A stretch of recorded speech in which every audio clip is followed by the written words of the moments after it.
And welcome, everybody, to episode 113 of Fat Guys on a Little Podcast. September 5th, the Labor Day weekend. Everyone tuning in seeing a whole lot of plaid. see my picnic table shirt. I'm telling you. I am my co-host, Steve, and always joined by Charles. and via satellite, BV. How you doing, Bill? Good. How are you? Oh, good. We're going to have to change your Good. picture. How are you? Now that you are an artiste, we're going to have to change your picture of Pudge to Bob Ross. What is he? Oh, yeah. Bill is now that's the true. artiste of the group now. Yeah. Oh yeah, sure.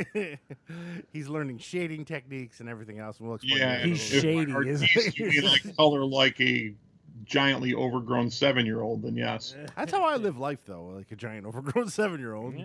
It suited me well so far.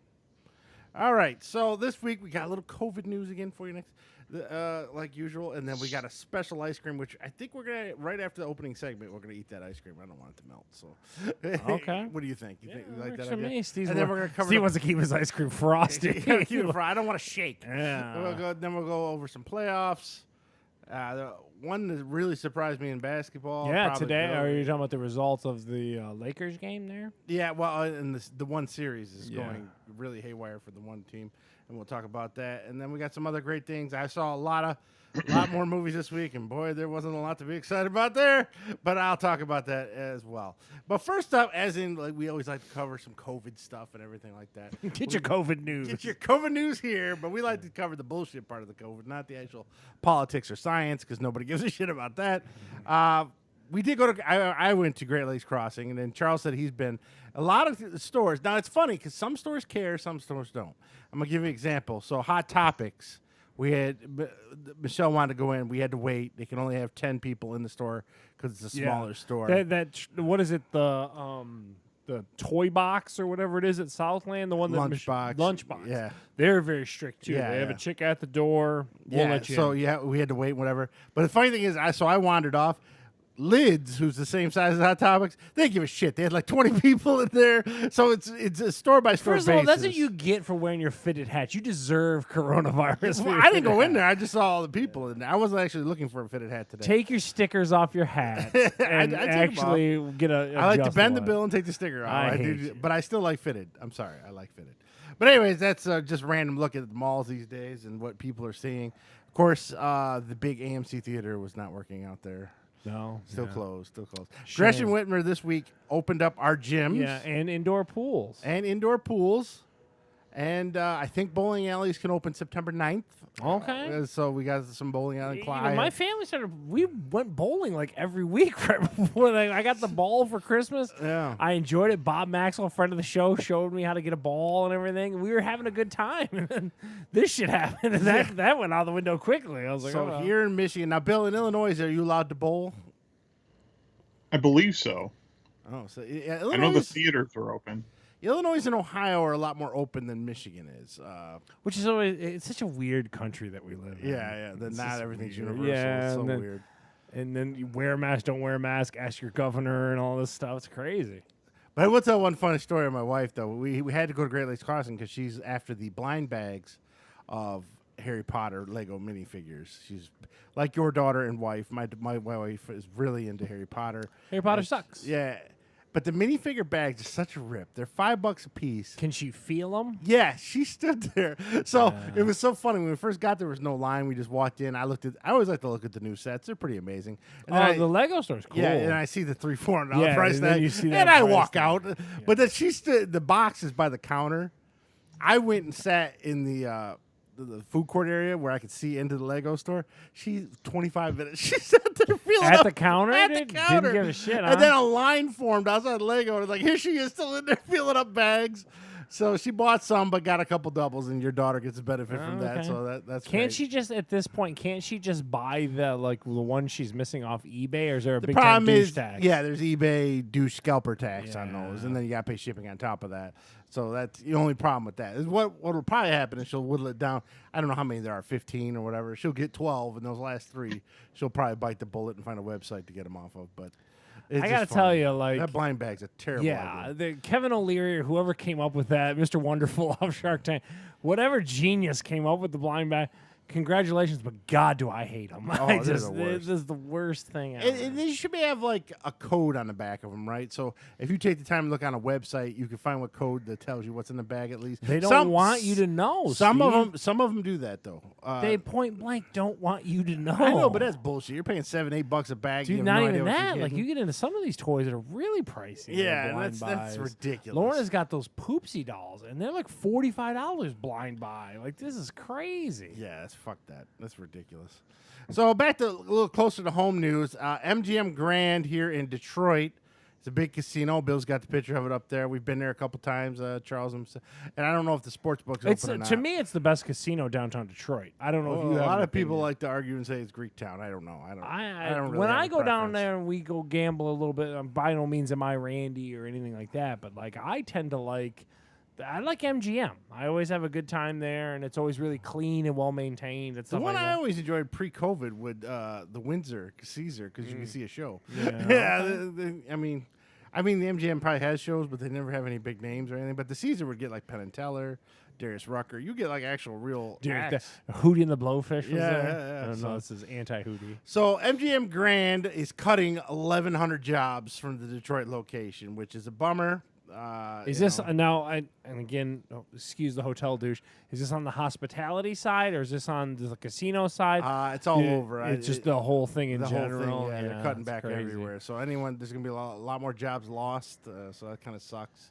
I gotta especially tell here you, in the like Detroit my whole area. industry, and that's why we're recording on the most random days all the time, and just the hospitality industry is struggling. Like there's no other way around it. It's tough.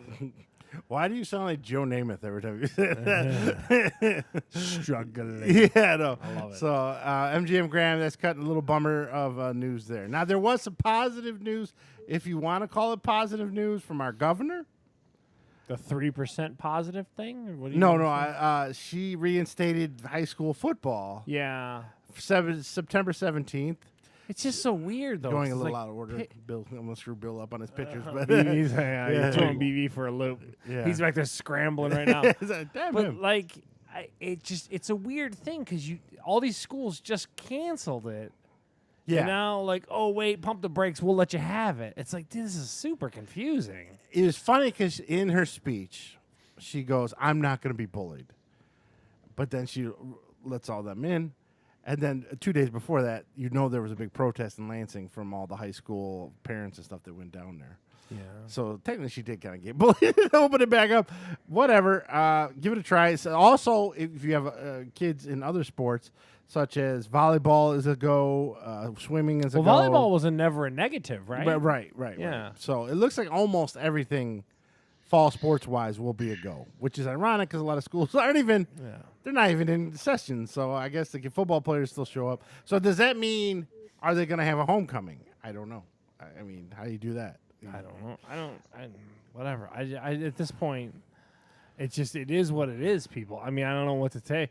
So, but I touched on it just a second ago. So the reason why she did this is because out of all the tests in the state of Michigan, we only have 3.3% positive, as opposed to nationally it's 6.1. So that's what she based on the trend in her state being below the national average, and that's kind of what she used to leverage these things open.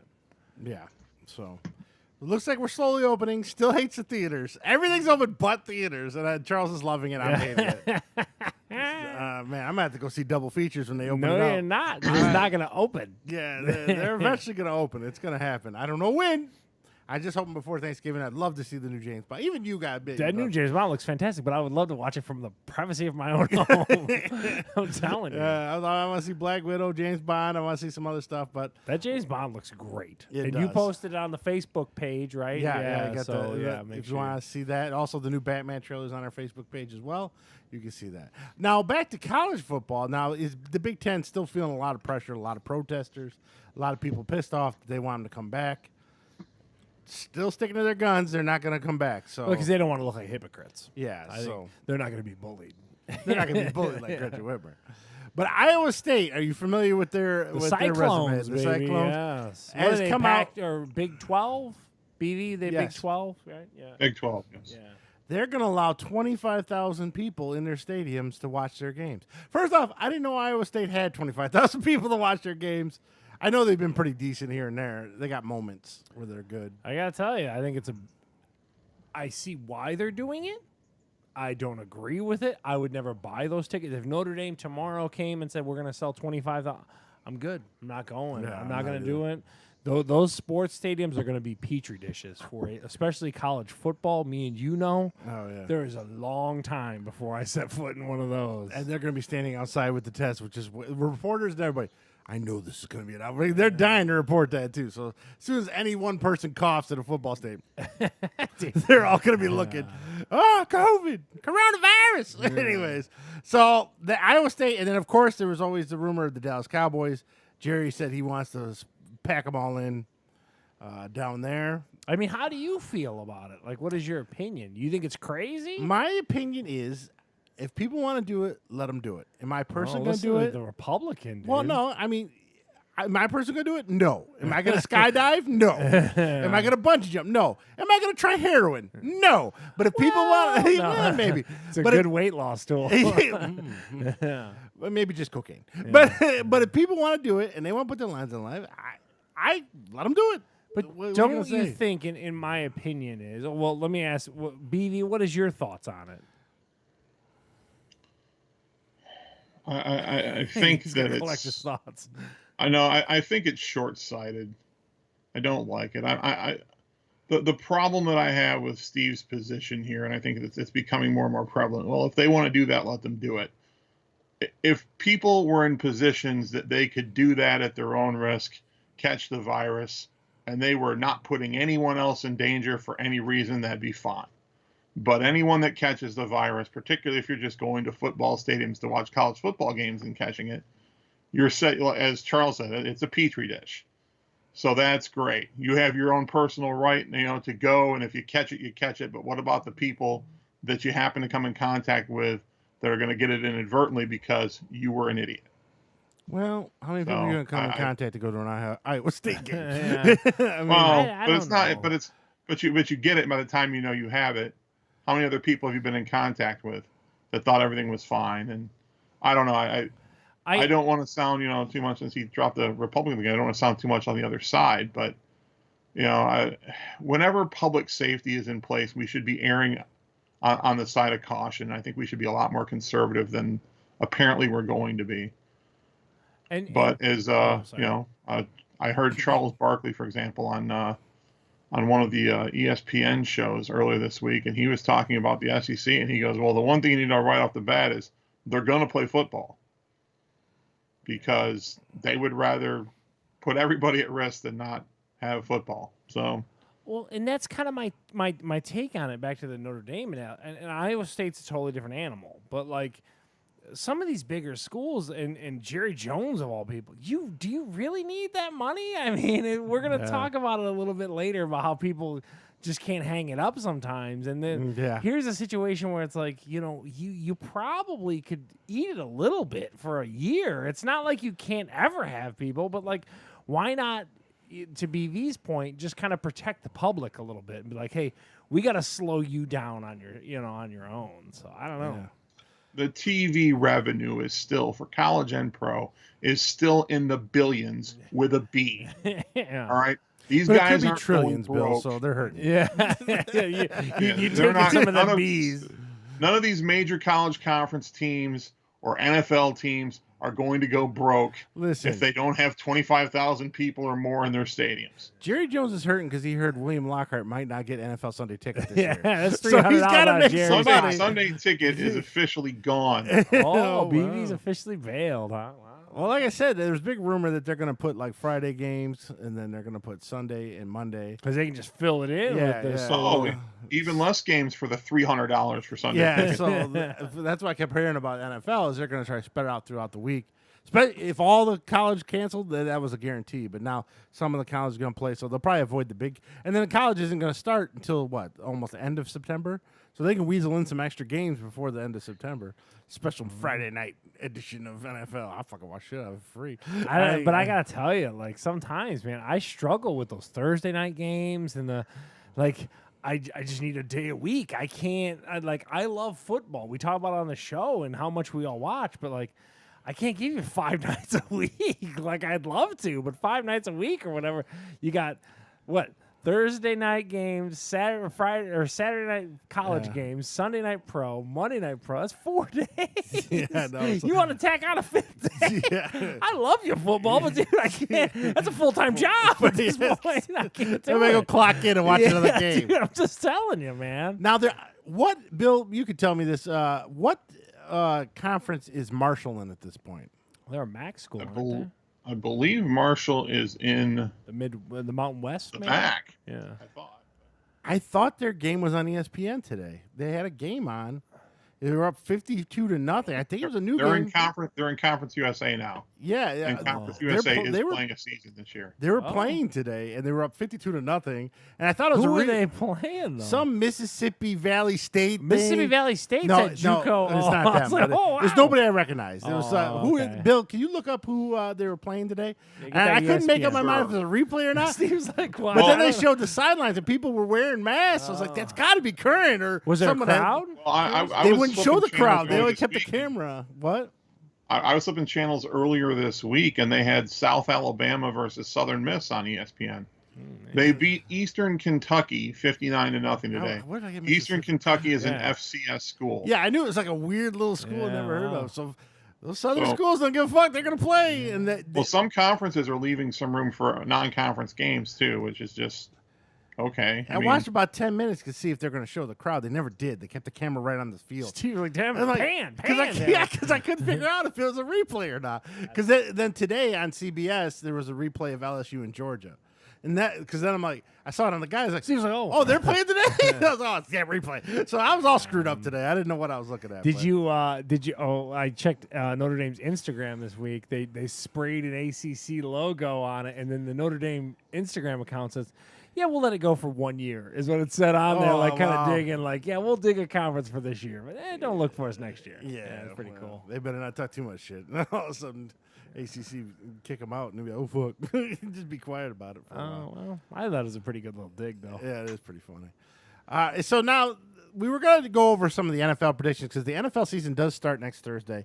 But we're going to do a special Yeah, Thursday edition of the podcast where we're just going to talk football the whole time, NFL. Bill's going to research it like man because he does a war room. Bill is itching. He hasn't done a war room in years. It's time for his war room prediction. And we're going to go over what we pick. Now, we're also going to look up last year's episode where we picked our Super Bowl. see how we did. I know I picked the dark horse, and I was way off. I don't think all of us went Kansas City last year. I don't think any of us Let's did. give someone a preview. Cam Newton in New England, bust or gonna be okay? He's going to dress really nice because he's a fashionista. Okay, great. For the gram. I think if Bill Belichick will rope him in and tell him what to do, I think he'll be all right. Yeah, So they'll be 10-6. Yeah. Wow. So that's not a bust, right? that's But okay. but New England's level is Super Bowls and 12. Super Bowl or bust. But BV, what do you think? I think it'll be somewhere in the middle. I think they'll squeak out like a 9-7, 10-6 season, and then they'll be like right on the bubble to make the playoffs. I don't think they're winning the division this year. I'm going to be picking my squad, the Bills. Yeah, I was gonna say you're picking the Bills. People I'm are with really that. hyped on the Bills. This year. everyone's piling on that. Yeah, Bills that's fan. never a good sign. Yeah, that's never good. I gotta tell you, I think Cam Newton's gonna be a dumpster fire. Yeah, I'm really? telling you. Well, so many people have been off the rails and went to New England, got their shit together, except for Chad Johnson. Most of them do get their okay. shit together when they go there. I'm calling it right now. Cam Newton's gonna bust, son. Oh man! So you can put that on. That's my big prediction for the year. So anyway, All right, so before Has his shoulder recovered? I think That's so. what I mean. He had some Instagram workout videos and shit. It's Mike Steve's all about the gram. Mike Valenti was talking about it. He was like, "You see them workout videos?" He was very pumped. Now Charles has been searching for this. Yeah. And So the- let's go into the taste test because Steve wanted to make sure before I don't we- get a shake. I get an Yeah. ice cream. So I got you a whole jug. Oh, So this Jesus. is so. This is. I saw this on Instagram on the snack thing. You're live on the main cam there, Steve. Which one's the main cam? Main cam is that one. Yeah. So I am obsessed with cannolis. I love cannolis. It's one of my favorite desserts. I love Italian pastries in Bill's general. obsessed with cornhole. Okay. And so Ben and Jerry's came out with with a cannoli ice cream. This is mascarpone ice cream with fudge covered pastry shell pieces and mascarpone swirls. Now, what is a mascarpone? The mascarpone is an Italian style cheese that is very. It's kind of there's cheese in my ice cream. So well, it's in between like a kind of a cream cheese, kind of Italian cream. It's delicious. And we searched it's high and low. already mushy. BV had If no. we would have waited another 35 minutes, this would have been a soup. Yeah, it's already getting softy on us. So BV had no issue finding it. I had all kinds of trouble finding it. I don't know. I didn't even know this existed. Yeah. It's about time I found something easy here for once. Yeah, BV rolled right in. Ah, It is oddly grainy. That's weird. I do not like that. Is it grainy because of the way it's frozen, or? I don't know if it's grainy. But I don't know. It's kind of weird. It's not like vanilla. Got a weird flavor. This is terrible. Why is Really? it grainy? What's that, BV? I'm not tasting grainy, but I wonder if yours is a little more melted than mine or something. I don't know. I don't taste grainy. The vanilla doesn't taste. It tastes a little bit like the filling of a cannoli. it's not vanilla though. It's mascarpone ice cream. It's It's not gonna mascarpone taste like- swirl. Oh yeah, it's mascarpone ice cream. Yeah, to BV's. Yeah, it's not going to taste just like vanilla. Go around the room, BV. What do you think of the Ben and Jerry's cannoli ice cream? Nothing wrong with it. I mean, not like the best Ben and Jerry's I've ever had, but it's pretty good. I guess I give it a thumbs up. I give it like a 6.5, 7. 6.5, 7 from BV. Steve, what do you got? Remember, you have diabetes as you dive into Well, I'm not eating much more of this. My thing on this is I would much rather just eat a cannoli than eat this ice cream, right? Yeah. And then I would rather just eat a different flavor of ice cream than this ice cream. So that tells me I would never buy this. So I give this a 5. I'm not a big fan. It's kind of in the middle. I tried it. It didn't hate it. It wasn't like other taste tests we had were gagging and Yeah. it's terrible. But at It's the same totally time, not memorable and not whatever. memorable, yeah. And I would rather just go to a bakery and buy a couple cannolis and a nice cold cannoli and then this. delicious. I gotta tell you, I hate it. I don't like it at all. It's a huge misstep in the Ben and Jerry's world.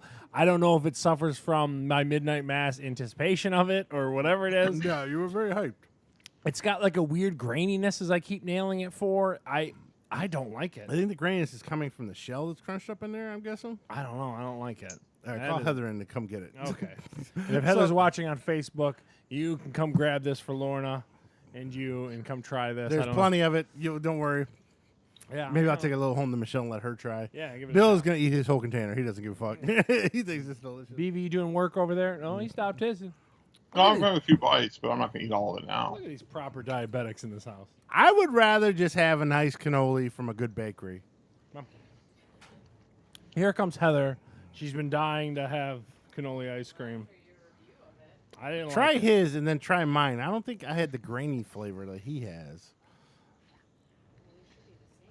I don't know. Yeah, that's what I was thinking. Maybe he just, I don't know. And then now Heather's going to give her official opinion, and it is? You don't taste the graininess of it?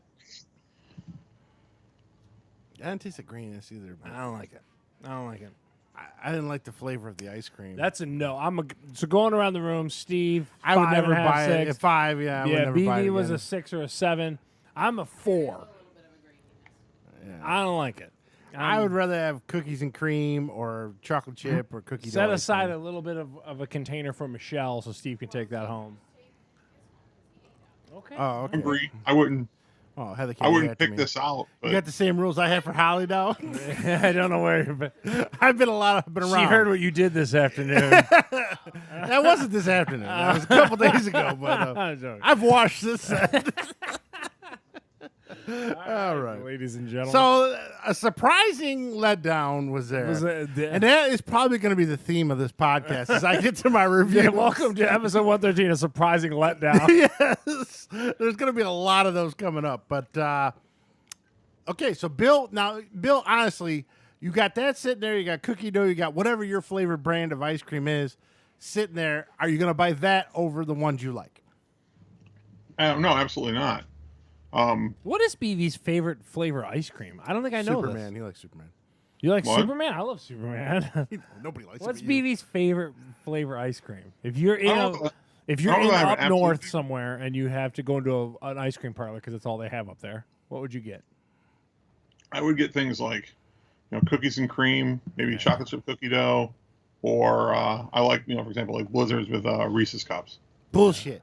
You go butter pecan and nothing else. Shut up, old man. Give me some Ain't no butter eating that. You're pecan. already like 106. I love butter pecan. Goddamn Oh. old man With a ice big cream. old piece of pineapple upside down cake Dude, and you butter fucking- pecan. Get an old man dessert.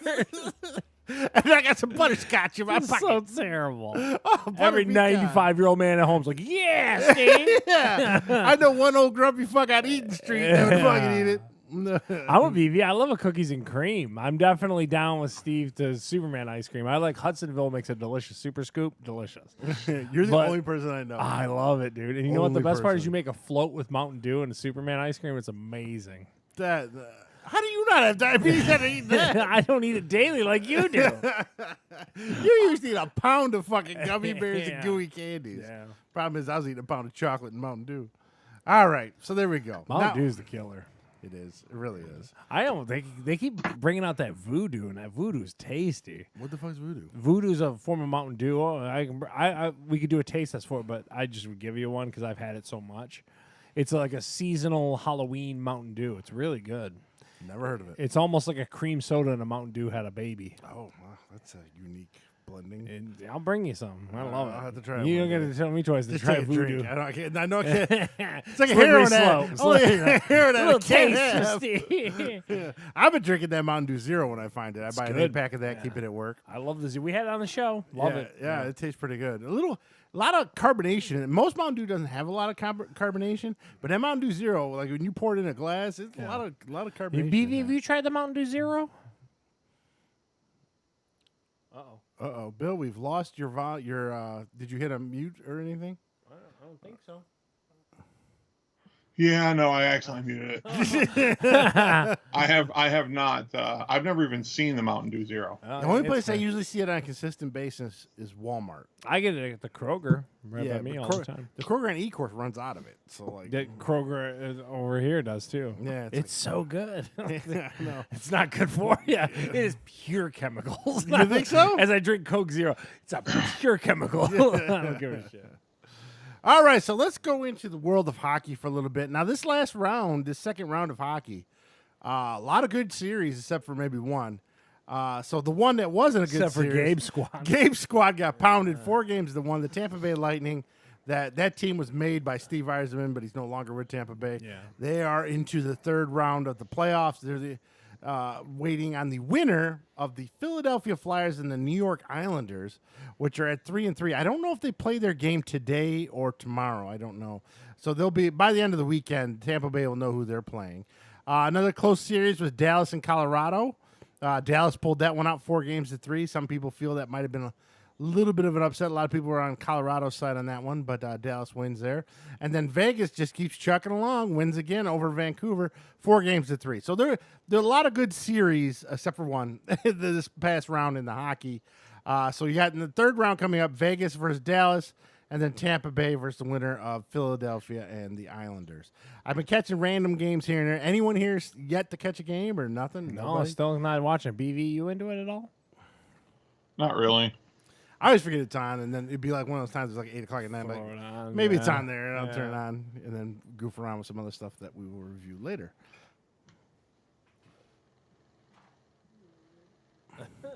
Someone needs a lid for her cannoli ice cream. Oh, wow.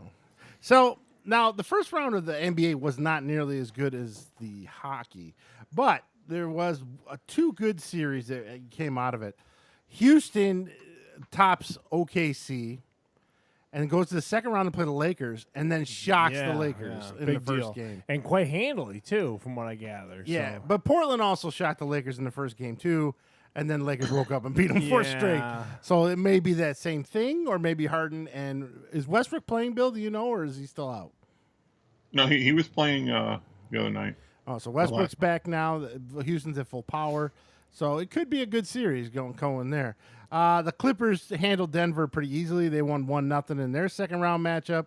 A lot of people predicting the Clippers and Lakers to just go headstrong into this before the finals. And now this is the one. Well, let's go to Boston, Toronto. Boston's up 2-1 on Toronto. Toronto, losing Kawhi Leonard and stuff. People don't really predict them to go that too much further than the second round anyways.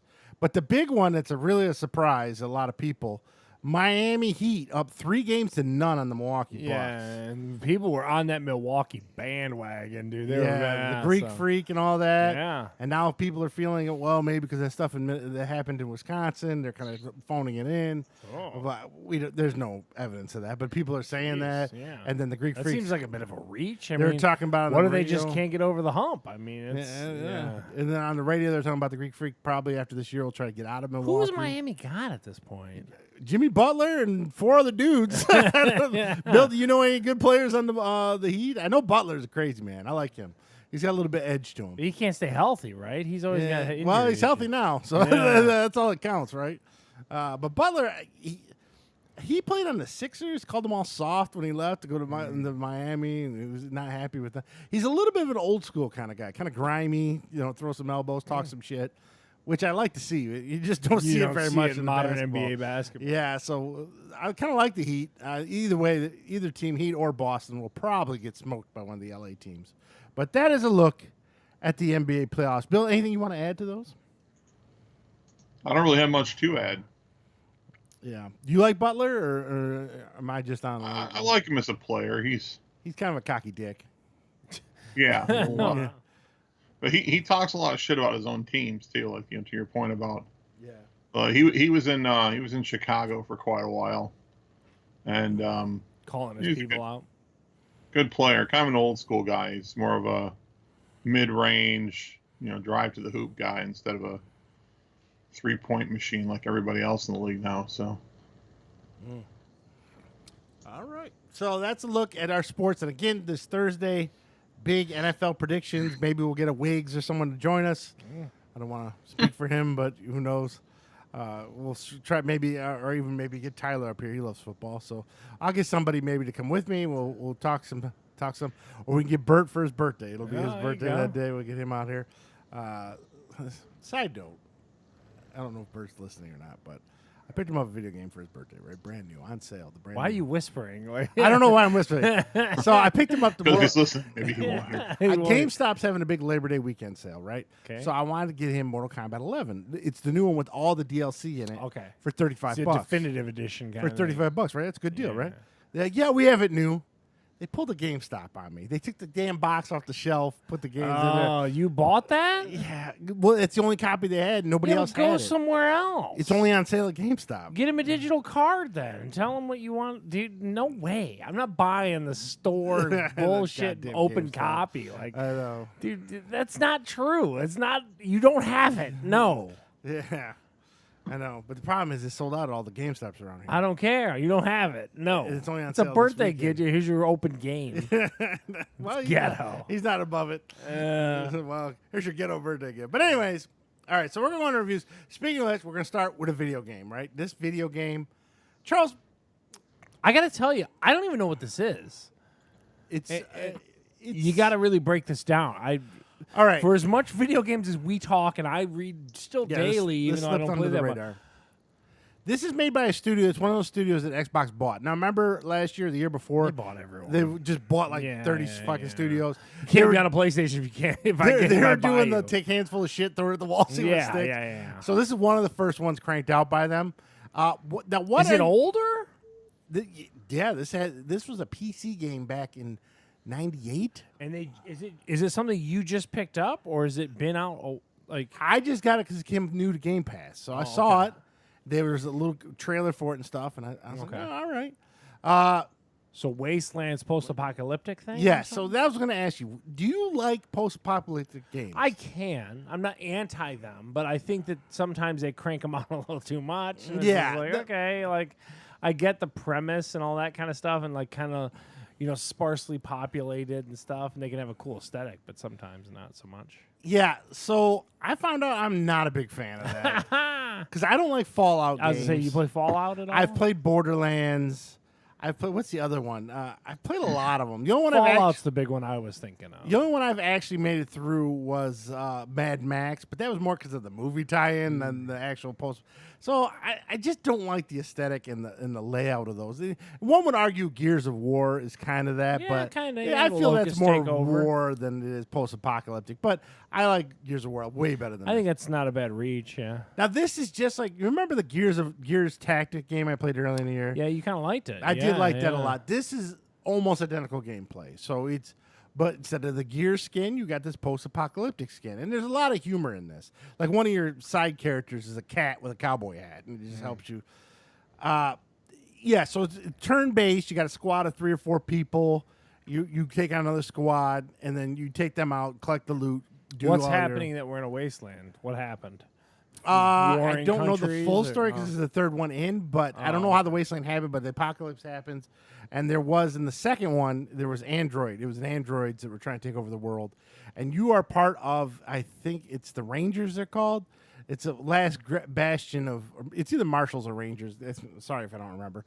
They're the last bastions of law and order in the U.S. Like they're in Arizona, and they're trying to fight these android overlords. And that was the second one. This one picks up where the android overlords are beaten, and you go to Colorado because you're looking for food and supplies for your people back in Arizona.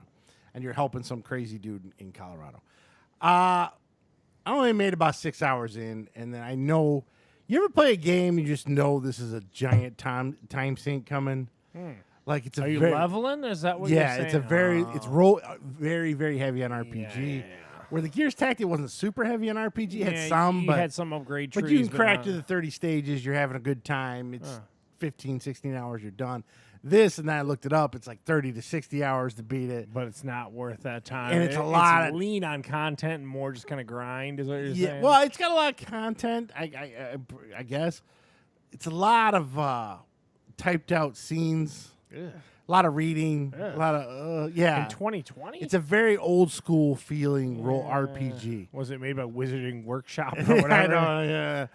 But, I mean, they do voice acting too, but they also type out the text, so it's a good game. Don't get me wrong. I just don't like the setting. If it was maybe fantasy based or something, I might like it a little better.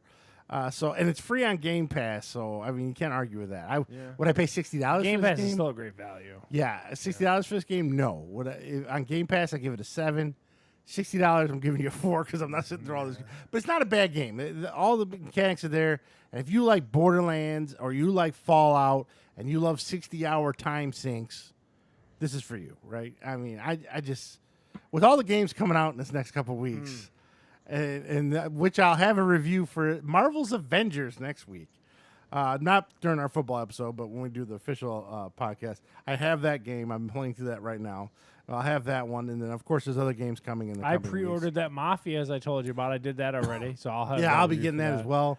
I'm gonna get that on PC. I don't know. What Are you're you? It's a way to play it. Yeah. I just don't have the horsepower anymore. Yeah. So, Wasteland 3. If you love role-playing games, you love post-apocalyptic, Fallout type games. This is your bag right here, and a lot of humor. There's a lot of humor. Like I said, one's a cat that helps you. Yeah, but you're reading text humor. I mean, what is going on? You could turn the text off, I think, but it's a lot of. It was a lot of text. I was like, I'm offended by that. I was clicking. I was like, I was using the mouse to play, and I was like, I get past this text, damn it. And I just didn't want to hear all the text and the backstory, and it's like, and it's one of those ones that. So you got to walk through a giant map, but it doesn't show you the whole map. Like it's all dark, so. Like you went here, but this room closes off, so you got to backtrack, go this way. And, it's like the fog of war type. It's very old school. It's very, very old school. So, I'm saying no thanks. If you're into that, it's probably an 8 or a 9 for you. If you're a guy who likes fighting games or just wants to punch people in the face and run through real quick, not your bag of tea. And as older I get, the less and less I want to be stuck there for 60 hours playing those games. Wow.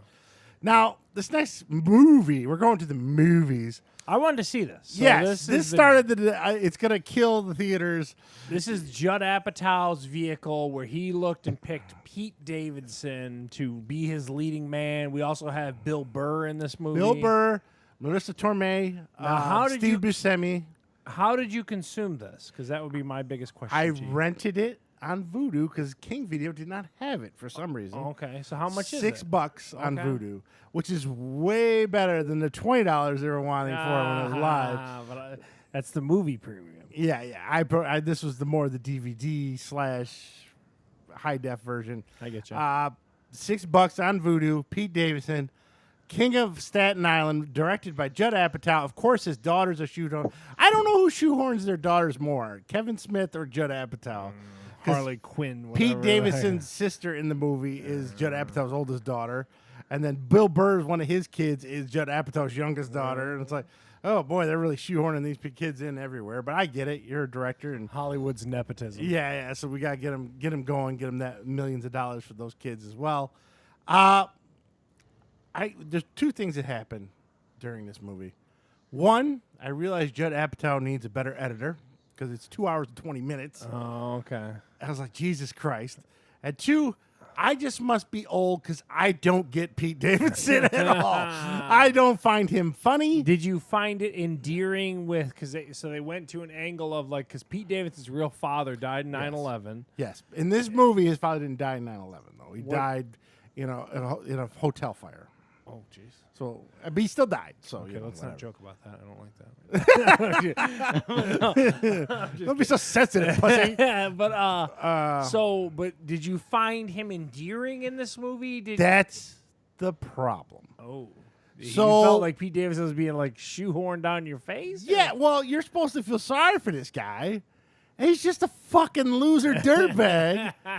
And he has no redeeming qualities. So it's He's like, okay, what part of him am I supposed to like? and here? on top of that, you're sitting through it for 2 hours and 20 minutes of him being a douchebag. How good was Bill Burr though? Highlight of the movie is Bill Burr. Bill Burr's But the Bill highlight Burr of so did much have stuff. a giant distracting mustache. Yeah, he had a He had a huge Fu Manchu. yeah. And Michelle's going nuts. She's like, what's with that goddamn mustache? And I was like, I don't know. And Melissa Torme is great in it. He plays his mom. Plays his correct? mom. Yeah. And so it's half and half drama, half comedy, which I'm fine with. I sat through the movie 50-50 with Seth Rogen and Hewitt, whatever the fuck Yeah. that dude's. I always screw his name up. I like that movie. Joseph Gordon-Levitt. Joseph Gordon-Levitt. I've screwed that up again. So I could sit through a dramedy. I have no problem with that. It's just like I said. You're supposed to feel sorry for this guy, but he's a shitbag in the beginning, and he's a shitbag so at the they end of the never movie. redeem him in your He eyes. has one stint where he goes to the firehouse with Bill Burr, and they put him to work doing shit jobs. And your boy Action Bronson shows up with a gun wound in his gut, and he helps him get to the hospital. So there's like one redeeming scene, and that's it. That's he's just like this dick. He's just like this, like weeded out. His dream is to open a tattoo / restaurant parlor, and Bill Burr's like, it's the dumbest fucking idea ever. I love Bill Burr. Bill Burr's the highlight. Bill Burr's the highlight of so much stuff. Oh, though, he just so is. we're on the same page. And like I said, it's all these scenes that just kind of go nowhere. All his friends are losers. At one point, this is halfway through the movie, him and his friends Is he redeemed by the end of the No, I told you he's not. The only thing he redeems is, so he's on antidepressants. So when he has sex, he can never bust a nut. So, Okay. But he's got this one, like, girl that looks like an extra from Jersey Shore that he's always been dating, but he doesn't want to be seen in public with her. He wants to keep his options open because he's a shitbag. Yeah, I was gonna say. Yeah. So she like wanted to go as be boyfriend girlfriend. He's like, nah, I'm good. And then he like never busts a nut. So she's always like feeling bad about it or whatever. Why is she feeling bad because he can't bust a nut because he's all doped up? Yeah, I I don't know. Well, understand. I guess I don't know. It messes with your head or whatever. man. And then, so she leaves him, and then after he spends time at the firehouse and matures a little bit, he meets up with her and is like, I get it now. I want to be your boyfriend. And then, okay. And then she goes, takes this test, and that's how the movie ends, and that's it. That's his only redeeming quality. The rest of the movie, he's a lookout while his buddies rob a fucking pharmacy. Oh, and my then God, he's he is a tattooed an dick. 8-year-old kid. Yeah, he is that's a real Bill Burr's dirtbag. kid. Yeah, he's a dirtbag. And I was like, am I supposed to like him by the end of this movie? Oh. He's like he's an extra on Shameless at this point. Yeah, wow. I don't fucking get it. He's not really that funny. I mean, there's a couple funny scenes here and there. Most involving Bill Burr because he's funny, Yeah. and he loses his shit over Pete Davidson, wants to kick Pete Davidson's ass. Wow, I don't know, man. I'd love for you to see it. Maybe you'll be exact opposite Yeah, of me. maybe. One of you guys got to see it just to let me Yeah. know. I'm giving this movie a 4, right? 3 points for Bill Burr, 1 point for Marissa Tomei, and that's it. That's as far. wow. Well, I'll give it 4.5. Half point for Steve Buscemi. He was pretty good too. Yeah, okay. But Pete, I don't get this guy. I don't. What? It's like he earmarked him specifically for the role in the movie and because it's everything. half-ass based on his Yeah, life. but I mean, he really. This was like the. This was Pete supposed to be Davidson his 8 Mile, vehicle. his Eminem. Yeah, like it was Again, Eminem was 110%. kind of likable in that movie by the end, and you're hoping he'd get that rap career because his life kind of sucked. But at the end of the day, you're like, "Fuck Pete Davidson." I hope he kills himself. That's another thing too. So his dad died when he was like 7. And that's, right? I think that's real for Yeah, Pete yeah, Davidson. yeah. Yeah. So like in this movie, he's 24 and still holding on to that, and that's why he doesn't move anywhere in life. But his younger sister is 18 or 19, and moving moving on. She's going to college. She's everything. So it's Yeah. like We're I'm making just- an excuse for a nobody. He's a yeah. shitbag, but his daughter, the sister, is fine. So I don't get it. I don't understand. Wow. I just don't get Pete Davidson. I'm sorry. Even when he's on Saturday Night Live, I'm like, why is this guy funny? I must have missed when they were passing out the tickets to tell me Pete Davidson was funny. 'Cause I don't get it. Wow. I don't get him. BB, do you have any thoughts on Pete Davidson? I'm kind of neutral on him. I don't watch a whole lot of Saturday Night Live. I've seen a couple things I found him to be funny in, but for the most part, I mean, he doesn't blow me away or anything. There was 2 things on Saturday Night Live he was funny. That one with Ronda Rousey where he was the kid that slept with his teacher and they were doing that thing. That was kind of a funny skit. And the He one can be funny in the Weekend Update stuff when he's yeah, talking or when he about- does the Chad thing, I think, where he's Yeah. like, yeah, okay, and he just plays a dumb kid. Because that's, I think, pretty close to real life for that guy at this wow, point. Steve is not a Pete Davidson fan. Oh, 2 hours, 20 minutes in. I mean, and there were some scenes that went nowhere. There were some jokes that went nowhere. It's like, how does he, because Judd Apatow's just as guilty. Cut some fucking shit out of your movie. You're saying a tight hour 40. yeah, even then, I might, It probably was skewed towards Bill Burr. yeah. Cut more Pete Davidson, add more Bill Burr, and make it to an hour and 40. So you want to watch the season of F is for Family? Yes, because I mean, Bill Burr was great in it, but fucking oh god, so Can I terrible. pause you for just a second? Yeah, go ahead. I'm curious about this. Have you ever seen a movie that was not either like a Star Wars type movie or a comic movie that exceeded 2 hours that you didn't think was the longest thing in the history of the world? How long was the Green Book? Oh yeah, it was long. Green yeah. Book's over 2 Steve's one hours. of favorite Steve's movies. Yeah, he was waiting on that. I think. So one movie No, over there's 2 more. hours. I like a lot of movies that are kind of long, but I mean, I like The Irishman, and that was a fucking marathon. But The you Irishman needed an editor. yeah, that one needed another It seems too. to be a I like a common lot of complaint mafia about- movies that are all longer than 3 hours. Yeah, The no. Irishman's not a good example. I think The Green Book is a The great thing with a example. long movie is if it's entertaining and you're into it, it doesn't feel like a long movie. When it's a boring fucking no talent hack like what fucking you don't Pete want Davidson, is you don't want any padding. So we'll give you 2 hours and 20 minutes, but like all 2 hours and 20 minutes Needs be to mean relevant. something. Yeah. It's in there for a reason. Exactly. You're not fleshing out a universe and all this kind of stuff. Yeah. I get your point. I'm a little bit more into a longer movie. Steve It's does have an Staten attention. fucking Island. There's no universe to pad out, all right? We all know what fucking Staten Island You all is. know he's a dirtbag. Yeah, you know he's a dirtbag. You know his dad died when he was 7. Go. I don't need 2 hours and 20 minutes of that horse shit. But anyways, sorry. Anyways, so now Charles, I kind of saw the preview for this Class Action Park. What are we talking about? So this is okay. So there was a Johnny Knoxville movie about 3-4 years ago where he played a theme park owner, and his theme park was a crazy theme park where all these people they were just on a whim doing stuff. And remember that in Johnny Knoxville's being Johnny Knoxville, kind of hurting himself and like testing out the rides and getting beat up or whatever. Apparently, that movie that Johnny Knoxville started is actually a real thing in New Jersey. So it was called, this is a documentary on HBO Max. It's an exclusive to HBO Max. I'm trying to actually use that HBO Max to a point.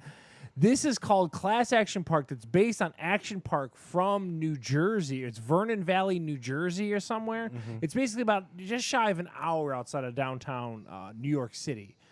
And it was in the 80s, and it was the craziest park. So this guy named Gus Mulvihill owned this park. He made a water slide with a loop in it, Steve, People died in this water park. It was insane. Oh like, my God. and this whole documentary, which is really, me and Heather both watched it and loved it. An hour and 30 minutes where basically people are talking about this park, showing you how people died. They interview a mom whose kid died at the park. It's just, they had this thing where like you'd come down what's called the Alpine Slide. So he bought, this Gus Mulvihill guy, bought a ski resort and then built like this crazy water park / theme park into the ski resort because he needed it to pay year round. Mm-hmm. You would take a ski lift to the top of a hill and then ride a cement chute on a little cart down a cement chute that only had a brake. People they showed them with rashes all over their arms, and it was the most brutal thing. They had a water slide where, like, at the end of the tunnel, you had a 20-foot drop into a lake. Like, it just, Steve, it just seemed like some dude was just drawing it on a notepad, and they just made it into a theme park. And I didn't know that the Johnny Knoxville movie was based on a real thing. I don't even remember the Johnny Knoxville movie. It was an okay movie. I do have a soft spot for Jackass. I think it has to do with my age group. I'm a little older, a little younger than you when it came to that. This is great. I got to tell you, Steve. They interview people who were guests. They interview people who worked there. This documentary is fascinating because, man, I'm telling you, you're just watching it going. Like, people would try to sue him. He had like politicians in his pockets and all this kind of stuff. He would like litigate him to death. Where do you have all this money from? He was big in the stock market and then got busted and got kicked off Wall Street. So that him and a couple buddies bought this ski resort and we're just making up shit. Clash Action Park on HBO Max is a gem on that. That. Yeah, if you have HBO Max, do yourself a favor and watch this because they basically divided the park into three. There was like a water zone, what they called a motor. Steve, they had a river, not a river, like a small lake where they would allow you to ride these boats. And you know how like the old timey cars and stuff like that at Cedar Point go super slow and they're on a track? Dude, these boats are doing like 30, 40 miles an hour. They took the governors off the go-karts. They're doing 60 in these go-karts. See, it's just crazy. And they do such a great job in this documentary of illustrating what they did. And, oh, man, Class Action Park on HBO Max, a huge thumbs up. 8 out of 10 for me. Oh, man, I just gobbled it right up. It was super good. It just proves to you that any hayseed can make a fucking... Now, okay, so... He couldn't get insurance. He founded his own insurance company out of the Cayman Islands to insure the park. The shadiest shit you ever heard. So, okay, Cedar Point, the Disney Worlds. Okay, yeah, that's going to be, monitored and say, even some of that stuff at Cedar Point is still questionable. But you assume the government is making I've them never pass. heard of anyone die at Cedar Point. Yeah. This is like when they're interviewing and people have heard of deaths there. This Class Action Park. I remember a few years back that kid in Kentucky that died at a water park because it was like a super steep. Yeah, that kid died. So what hillbilly made that fucking amusement park? They had multiple people die in the wave pool. Steve, you gotta check this out, man. It's so 80s too. Like you just feel like this sense, like man, that's what the 80s was like. Nobody gives a shit. Yeah, they just let your kids go, and oh my god, man, it's super good. Class Action Park on HBO Max. I gotta put a bug in both your guys' ears. If you guys get a chance, just check it out, man. I'm gonna super get good. HBO Max back when Gemstones come back. Oh, okay. When does it come back? Do you know? I thought this fall, but maybe I'm wrong. This fall or winter. Maybe Billy Freeman. I gotta see my boy Walton Goggins, man. When that season's over, I'm gonna get the Max and watch the whole season, and I will definitely watch that. Bill, any interest in Class Action Park? I had no idea what it was, but yeah, I'm sold. I'm telling you, man. I still have HBO. So they Max. have Headbangers Ball, like did an episode from Action Park and stuff like that. Man. So like, what's his name, Ricky Rackman or whatever? It's like, dude, it's so 80s and just, God, it's so good, man. I was told, me and Heather both were just cracking up at it, and the fact that movie was based in reality, we couldn't get enough. So there you go, Class Action Park. Charles gets a big 8, only one that's seen it, so we'll have to wait for everyone else to see it. Now, as I mentioned, the Gemstones, the kid from the Gemstones, is in this next movie. The kid from we talked about it last week. The He's Binge, in everything. yes. If you need like a tweeny 19, 20-year-old dude, this guy. Well, the thing is, the kid, I think I looked it up. He's like 24, 25. He's playing an 18-year-old senior. 18, 19. It's like, all right, but so the Binge and it has one of our man crushes, Vince Vaughn. Yeah, I do love Vince Vaughn. And I was 0 for 3 on Hulu movies, so I thought this is gonna turn the tide. This is gonna be funny. So the concept is kind of like The Purge. In the Except future, 1 day a week you can. 1 day a year, you can get drunk, do drugs, whatever the fuck you want to do for 24 hours, and then it's over, and then prohibition kicks back in. There's no alcohol or anything like that. It's like years 2034 or something like that in the future.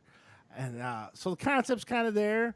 And then, Vince Vaughn plays the crazy principal trying to warn the kids, don't do it. You seniors that are 18, blah, blah, blah. Wow, was this a miss? Wow, was this a miss? Man. I can't. At one point, Michelle goes, I can't believe Vince Vaughn signed up for this. Wow. The only thing I can think of why he did it is because he thought in his mind that it's going to be the next Superbad.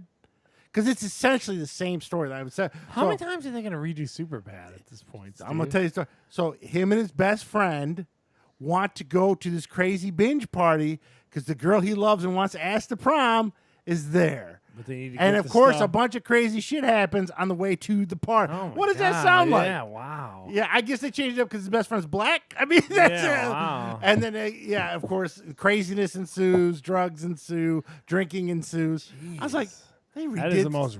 That's the third time I want to say I've Yeah, heard of Superbad. Because what was it, Superbad. the young, like the 8th grade one that they just Yeah, had? the boy, I forget what it was. Yeah, but nonetheless, something yeah, boys, you I talked can't about it on the show. And then the one with the girls called Booksmart. And then this one. Wow. It's like, God. So imagine a bad Superbad mixed with a Purge. And then at one point, Vince Vaughn's like, so there's a big marathon thing of drinking at the end where they get teams. And of course, the kids have 3. They need a 4th. Who steps in? Vince Vaughn, the legend. He used to be. And Frank the Tank comes in. Yeah, and he's like doing coke. And it was terrible. I don't know what the fuck happened. You're cringy. Yeah, you're a little cringy. God, was it bad? Wow. It wasn't too long, Bill. It was only an hour and 38 minutes, but it sucked balls. It was terrible. Well, let me ask a question because this is a Hulu venture. Did you watch Pen 15? Did you watch? I watched a couple episodes. Yes, I haven't watched all. You of liked it. You were kind of lukewarm on it. Lukewarm. Okay, because the next season of that show's coming out, and I can't wait. I had such a fun time with that first. For some reason, I couldn't wrap my brain around why these middle-aged women are acting like eighth graders. Yeah, man, why they just didn't get 8th grade actors? I don't know, but. I don't know. I'm eventually get back to it, but I'm trying to justify your Hulu purchase. I am 0 for 4 on Hulu movies. Yeah. This is a 3. What is anyone in your house watching on Hulu at this point? Michelle was watching Killing Eve, the first 2 seasons. Yeah, Heather liked that. We still got to watch the second. no, that's the Catch Fire or whatever Heather was Oh, that watching. one too. The putting out fires or something. Yeah, It's whatever it is. Whatever Yeah. Reese Witherspoon drama Some for the week. fires with Reese She's in Witherspoon. like 20 dramas Yeah. lately. So that, and then I like The Shrill with that girl from Saturday Night Live. There's a second season of that. And for me, that's it. But I watched that Shark Tank. I had to, yeah. Every once in a while, there's something I want. I've watched. Brockmire. I watched it to watch the first there couple you go. seasons of Brock. Yeah. 3 seasons of Brockmire. BV, you still got the Hulu? What are you doing over there? You watch anything? I haven't been watching it recently, but yeah, I still have that bundle. Don't watch any movie on there. Any Hulu. Well, I love Vince Vaughn too, but no, I had no interest in that movie at all. So Curiosity got the best of me, and is why I wanted to see it. Steve just vomited up cannoli ice cream. Yeah. So the Binge, stay far. Basically, any original, a Hulu original movie. So you got to figure these movies. Really, barely any of the shows. So I think movies start at the theater, and if they get rejected, they go to Netflix. Netflix rejects them, then they go to HBO. HBO rejects them, then they go to Hulu, and There's then probably a just terrible. Showtime or a Cinemax. Yeah, stop in Showtime, there. Stars, yeah. and eventually you end up at Hulu and just don't watch it. Don't watch it. And then after Hulu would be what the Hallmark Network, right? Yeah, basically. Oh, okay. So Charles, this one I thought I put on the previews. I didn't. So I got to tell you. So this is Chef's Table Barbecue Edition. So I am a huge fan of the foodie shows on Netflix. Geez, BB's a huge fan too. So not only is it fast, I've come, especially later in life, to really enjoy trying new foods, and it's definitely different from when I was a kid. But it's a huge thing in my life now, and I like to know about restaurants and know about. And so this was Chef's Table does that a lot. They go through Michelin star restaurants and all this kind of stuff. The other thing about Chef's Table is they shoot it beautifully. It's done with the highest end of 4K cameras. They make food look so amazing and just everything. You almost smell it while you're watching. Oh my God, Steve! That the 4K deliciousness just blows out with the Chef's You Table. start licking your fingers. You didn't even eat Oh it. my God, dude! They do such a fantastic job. So this was the first time they've dipped into barbecue. So they profiled 4 different. I've already watched a whole season of it because again, Chef's Table's my jam. I can't tell you how much I love it. And they profiled 4 different barbecue techniques, or not techniques, but like people who do barbecue, I guess I'd want to say, throughout the country. And then one of them was in Mexico and one of them was in Australia. This is great. If you like any Chef's Table stuff, you're going to love a continuation. I have a fascination with smoking meats. Steve knows. We don't eat as much red meat in my house as we used to. But it's still, every time I was just watching this, man, this guy was doing whole hog barbecue in the Carolinas. Oh, my God, I just punched you in the face for a piece of that pig, boy. And then they had another chick named Tootsie who was in Central Texas doing that brisket, and you know I got a soft spot for that brisket, boy. You like brisket better than Dude, I I do. love brisket. I can't get enough of it. So Tasty. BB's way into it, too. Yeah. It's... So anyway, the point being, if you're any kind of foodie, all the Chef's Table series, any iteration of Chef's Table is great. This is just a barbecue edition of that. I just want to draw people's attention to it, that if you happen to watch any of those Chef's Tables, like Steve said, it just came out.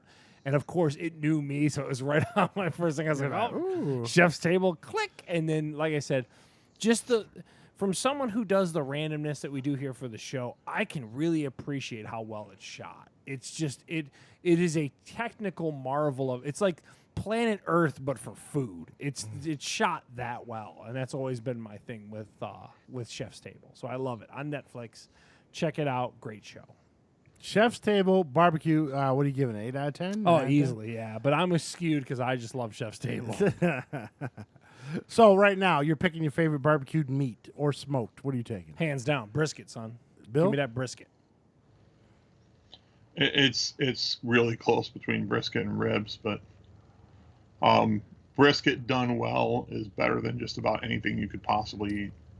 Now, does steak count as barbecued? I always It wondered can that. be barbecued, but Yeah. most people don't. That's Yeah. they're like a grilled preparation on the steak. So I'm going ribs. You're gonna go with ribs. Now let me ask BV: do you like a lean cut of brisket? You like it lean, or you want some fat in there? What do you got? I like some fat in there. See, I'm different. I like it lean, boy. Keep it real lean. You're like, jeez, BV just died. You got the Rona. Coronavirus. But yeah, so I like a lean brisket, but it's hands down. And then I love a good burnt end too from all the man. Ooh, mama. You give up your vegetarian ways. Yeah, I love it. All right, so there's a look at Chef's Table. Now, Charles, in preparation to this one, you have a show that you're just pumped about and you want to see. The Boys Chef's are my Table. show. Besides Chef's Table. Earlier in the week, Friday, we knew The Boys were coming out. I got to tell you this. So to your point, this must be a very successful Amazon show because it is Yes. everywhere. It's It is everywhere. on all the services. When I'm seeing, Yeah. I'm like, oh, The Boys season. Yeah. So Yeah. people, not only just you, it's a very well thought. It's one of the most popular shows on Amazon, hands down. I can't think of a show more popular than it on there. But so in anticipation, like Wednesday, me and Michelle, I'm gonna bring home dinner Friday. Oh, wow. So we can You sit our guys worked asses it there out, for huh? 5 to 6 hours and watch as much as possible, and then finish it up Saturday morning before we go to the mall. We had it all planned out. Cool. Amazon said, "No, my friend." Oh, they metered it out on yes, you. they only released the first 3 episodes. Getting smart, dude. I was like, damn it. I had my cheeks massaged. I was ready to go. Yeah. Sat down. I was like, wait, only 3? For as much as we hate it, I can agree with the theory. I don't So want they're going to do 3 a week, and up to I think it's 3, then 2 and 2. I think That's it's still 10 more than episodes. Mandalorian and stuff. So Yeah, so that stretches it out for almost a month that Yeah. you're going to see Amazon, which sucked.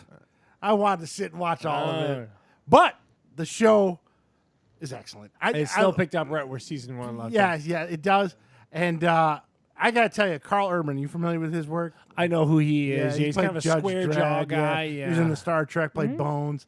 Yep. He was good as Bones. But I gotta say, this Billy Butcher character, this is the one for him. There's always an actor, like even when people say Chadwick Boseman was meant to play, the Black Panther, stuff like that, or Christopher Reeves was the perfect Superman.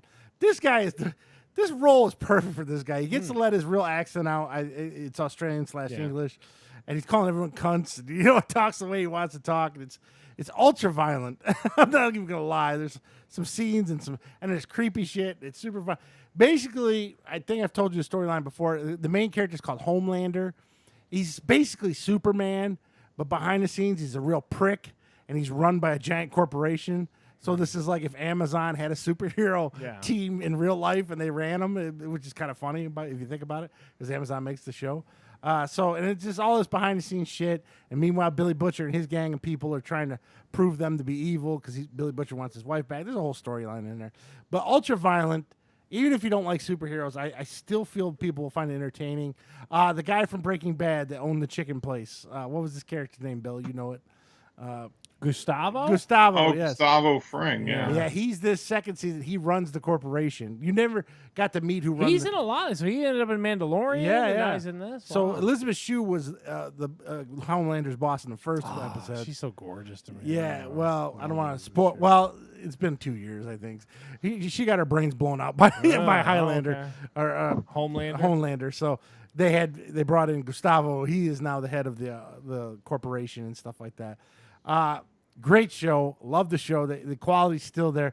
Some of it's a little over the top. They drove a boat through the gut of a whale because the Aquaman-like character. But I don't know how DC doesn't sue them because it's so blatant. The main guy's Superman. The main girl's Wonder Woman. Just change the name. Yeah, the other guy's Aquaman. The other guy's Batman. It's like... but they're all evil pricks behind the scenes, and that's what makes it... I think that's what makes it so entertaining. You love that show. I do love it. It's the first 3 episodes. Highly recommended, even if you're not into superheroes. But it's crazy violent, and some of it's over the top. I'm not going to lie. I'm not going to pretend like it isn't. There's only one character. I think he's supposed to be the straight man, and he's supposed to be... Like, he's the only one that really sees the insanity in all this. I found out, my wife told me, it is not the crazy one. Which one's... Out of the Quaid brothers, which one's the crazy one? Denny Quaid and Randy Quaid. I think Randy's the crazy one, right? Yeah. So this guy is Dennis Quaid's son. Okay. I didn't even know. Doesn't look anything like him. He's tall and skinny with curly hair. I was like, what the fuck? Michelle told me that one. I was like, that's Dennis Quaid's son. I was like, oh, all right. Didn't know that. Thank you for this random piece of trivia. But his character is the most annoying on the show because he's always whining and bitching. Like, why do we got to do that? We should do this. We should save the people. But, I was like, go away, douche. But highly recommend it. Right now, I'll give you each week. It's an 8 or a 9 right now for me, but I'm a slappy. One of your favorite shows on TV, I'd argue. Yeah, really. Since Game of Thrones is gone and Better Call Saul, who the hell knows whenever it comes back. I know you're in the majority. A lot of people love that show. Yeah, I do. I like it a lot. I know it's on Amazon, and not all of us are big Amazon Prime fans. Well, I mean, so what? So Amazon's got Miss Maisel and now The Boys. That's two They still got Jack Ryan. But I don't hear as much groundswell about Jack Ryan. The Boys stuff is everywhere. Yeah, like they advertise the shit out of that. Boys. Yeah, when I'm on any of my websites and stuff, it's like how they'll trim out it's all The Boys. Yeah, they're putting some money behind it too. They do, and it's justified because it's a good show. So hopefully it keeps the quality all season long. I'll let you know if it doesn't. But as of right now, it picked up right where season 1 left off, and you're all just in. As good. And like I said, I always judge my stuff because I know I get slappy and I get I always judge it by the woman sitting across the couch at me. And if she's not playing on her tablet or looking other ways, and she's just zoned in on the TV, I know she's liking it and it's good. Okay. So I know maybe Michelle's not the greatest judge of shows, but it's great. All right, so no animation this week. Just again, wanted to preview the Superman Man of Tomorrow comes out next week. I will have full thing on that one. That's the one that looks like Archer drawn, but Superman. You touched on that last week. Yeah, so I will have a whole recap of that. I'll be running that from Family Video this Tuesday and be watching that immediately. I could have watched it a couple weeks earlier, but it cost me $20 and I got cheap. And I was like, after paying $20 for Death. I was gonna say you did it for the one. Yeah, you popped for the one. I'll just wait on Superman. All right, we're going over some reviews, and we all got some stuff this week. I'll start it off though. I did. Now, on this podcast, I've said I'm not getting the new Xbox. Wait, so the last thing is BV? Yeah, that's not me. That's funny. You thought it was me? No, I think it was you. You like art stuff. So, So I sold my Xbox One X already. What'd you get for it? $325. So What are they new? I think they're around $400, but Best Buy was only giving me $150 for my used one. So I sold it. I did throw an extra. Are they controller hard to in there. find? Yeah, they're sold out. Yeah, I was everywhere. gonna say I think they're the I pandemic. feel like I could have hit got them. more if I would have waited out, but Yeah. it was kind of shady. But I sold it on Facebook Marketplace. So you post it and stuff like that with the pictures and whatever. Kids keeps texting me, man. We ended up at Inkster and Cherry Hill, sitting in a Walgreens parking lot, and the kid never do that. Rookie move, Steve. Meet at a police station. Oh well, the kid he had no car. He had to walk up there. Oh Jesus! So But he's got $325. He's gonna lift it this off. motherfucker pulled a stag of cash like it was straight from a bank, and it was all hundreds. And he's only about 19. I'm like, She's like, I gotta go. Before I'm this not asking girl- any questions. For the, Here's your Xbox. I this gotta Walter go. White money. you Yeah, gotta it's go like on. I'm not asking shit. Jesus. So I sold it, and then of course I turned around and I bought an Nvidia Shield. Now, are you familiar with an Nvidia Shield? I know you are. I'm aware of it, but still school me up a little more. Yeah. It's an Android box, basically. yeah. Right? Bill has Android TV, right, Bill? Android TV. I thought you had a box of some sort on your He's got an Amazon box. I have he an said. Amazon Fire Yeah, he's TV. got a Fire TV. I do. Yeah. It's the same difference. It fucking runs on Android. Yeah, but it's their whole other head end. Yeah, they're going to sell you a lot of shit on that one. So essentially, it's like a flat. It looks like a router, little flat thing. It's like a wing-looking thing. It's yeah. about $199. It's not cheap. The reason I wanted it is because I don't have an Xbox, but I have a 55-inch TV, and I wanted to stream from my computer to that big screen TV instead of using a giant cord and have to adjust my display settings every time I went to play video games. That's a pain in the ass. And also, I use Can you do anything on the box short of this mirroring? Is there? Yeah, you do a lot of stuff. What did you find on the regard? I know you bought it for the. I bought mirroring. primarily for gaming, I get it, but you can buy games made for it as well. That's what I'm asking. There's Android-based games. Of course, all the Batman Arkham games are on. That's not everything. You can buy that on a God, toaster dude, at this I'm point. telling you, man. So I there's think even this mixing board. Yeah. I can play it on. Tomb Raiders are on there. All kinds It's of the games. same usual character. Yeah. So you can get, and those are. Does built- it come with a controller? No, it only comes with a remote. So that was a little bit of a bummer. But you could connect any Bluetooth controller. So my Xbox One controller that I still had Can connect go for to it. Yeah, Okay. it did work pretty flawlessly. Only bummer is every time I turn it off, it feels like I have to reconnect the controller. Which is- Oh, you got to pair again, yeah, pair that- again. That's a little yeah. annoying. The one knock I'm going to give it though, it doesn't come with an HDMI cable. It's like I paid $200. How else are you gonna? Yeah, how else are you gonna connect this? Yeah, I had to go out and get a separate HDMI cable. I Oh, thought yeah, that was, I had a million of them. You should hit oh, me well, up. Yeah. not a big deal, but at the same time, it's just, you know, $200, you can give me a $4 cable. yeah, you cheap fucks. And so I didn't like that. I'm gonna give a knock on that, but it works pretty flawlessly. And I tell you what, if you have a computer with an Nvidia graphics card, or and you can So download. your GPU's got to be an NVIDIA GPU. Yeah, I don't know Okay. about AMD, but I know Nvidia because Nvidia makes the Shield. So what happens? You get the GeForce experience on your computer. What it does is it scans your whole computer, pulls up every game you have in the GeForce thing. Okay. Now, not all games. That was the one that you talked about. You talked about a GeForce. There's a GeForce Now that's streaming. yeah, but then a lot of the companies got hip Yeah, to it. yeah. Yeah, okay. This one isn't a service. This one's just for you personally on your computer. So it's going to pull in all my Steam games. Can I derail you for a Yes, second? sure. Did you see those new GPUs they released Yes, with the they're 8K? like $700. Holy, they're that big. They're as big as that laptop. It's like I was putting a fucking holy- toaster yeah, inside your wow. stuff. Anyway, Yeah. I'm sorry. Go ahead. Yeah. Did you see that Doom video? You need to link to that on the website. There's a Doom gameplay trailer on that card. Yeah. Holy hell. It's a whole new Doom game. Well, it's expansion from the current one, but it's supposed to be $40 on its own. Oh, my God. Yeah, people are excited about it. We're getting off on our nerd Yeah. tangents. Yeah. So what you do is your games are on there, and then you download the same app on your Shield. And what happens is, as long as you're on the same network, Wi-Fi or wireless. Wi-Fi or wireless, Yeah, or it'll wired, pull rather. up. It'll pull up your games on there, and then you just slide over, pick it, and good. Now, So wait, so I don't. Okay, so I understand what you just said about this ecosystem, right? Mm-hmm. So the Shield sees what your program aggregated on your computer, right? Right. So my computer's on the Shield. I can now go to that, and it automatically launches on my PC and is streamed over to Yep. the Shield. That's cool. and the controller's connected to the Shield, so there's no lag for the controller being connected back to your PC or anything. Like Okay. that. So So, like an example, And it works flawlessly. I didn't feel any lag. So the big one my daughter's been playing is Fall Guys.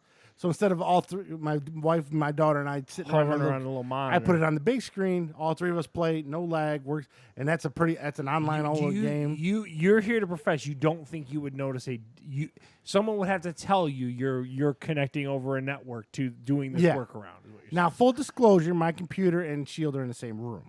Yeah. It's not like I'm 3 rooms away. So, but in theory, you'd be on the same network, so it shouldn't be an issue. right.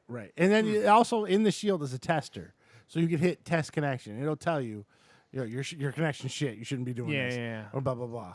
I ran a hard line into it instead of doing Wi-Fi, Which is always the best way to go. And once I did that, excellent connection, everything, and I haven't had a problem. Now the only problem is, so maybe you have some Origin games, or maybe you have some Xbox. They games. won't pull into the ecosystem. They won't pull in, but you can still mirror your desktop on the Shield. So in the app on the PC, I click Mirror 2 and then ship it and over then just to launch Origin on the big TV, and then like Madden 21, for instance, I can pull up right there on my big TV instead of just playing it on my computer. So it's very handy. Works good. I have no complaints there. Voodoo worked, Netflix worked, Hulu, everything. It actually has better 4K capabilities than Roku sticks and other things.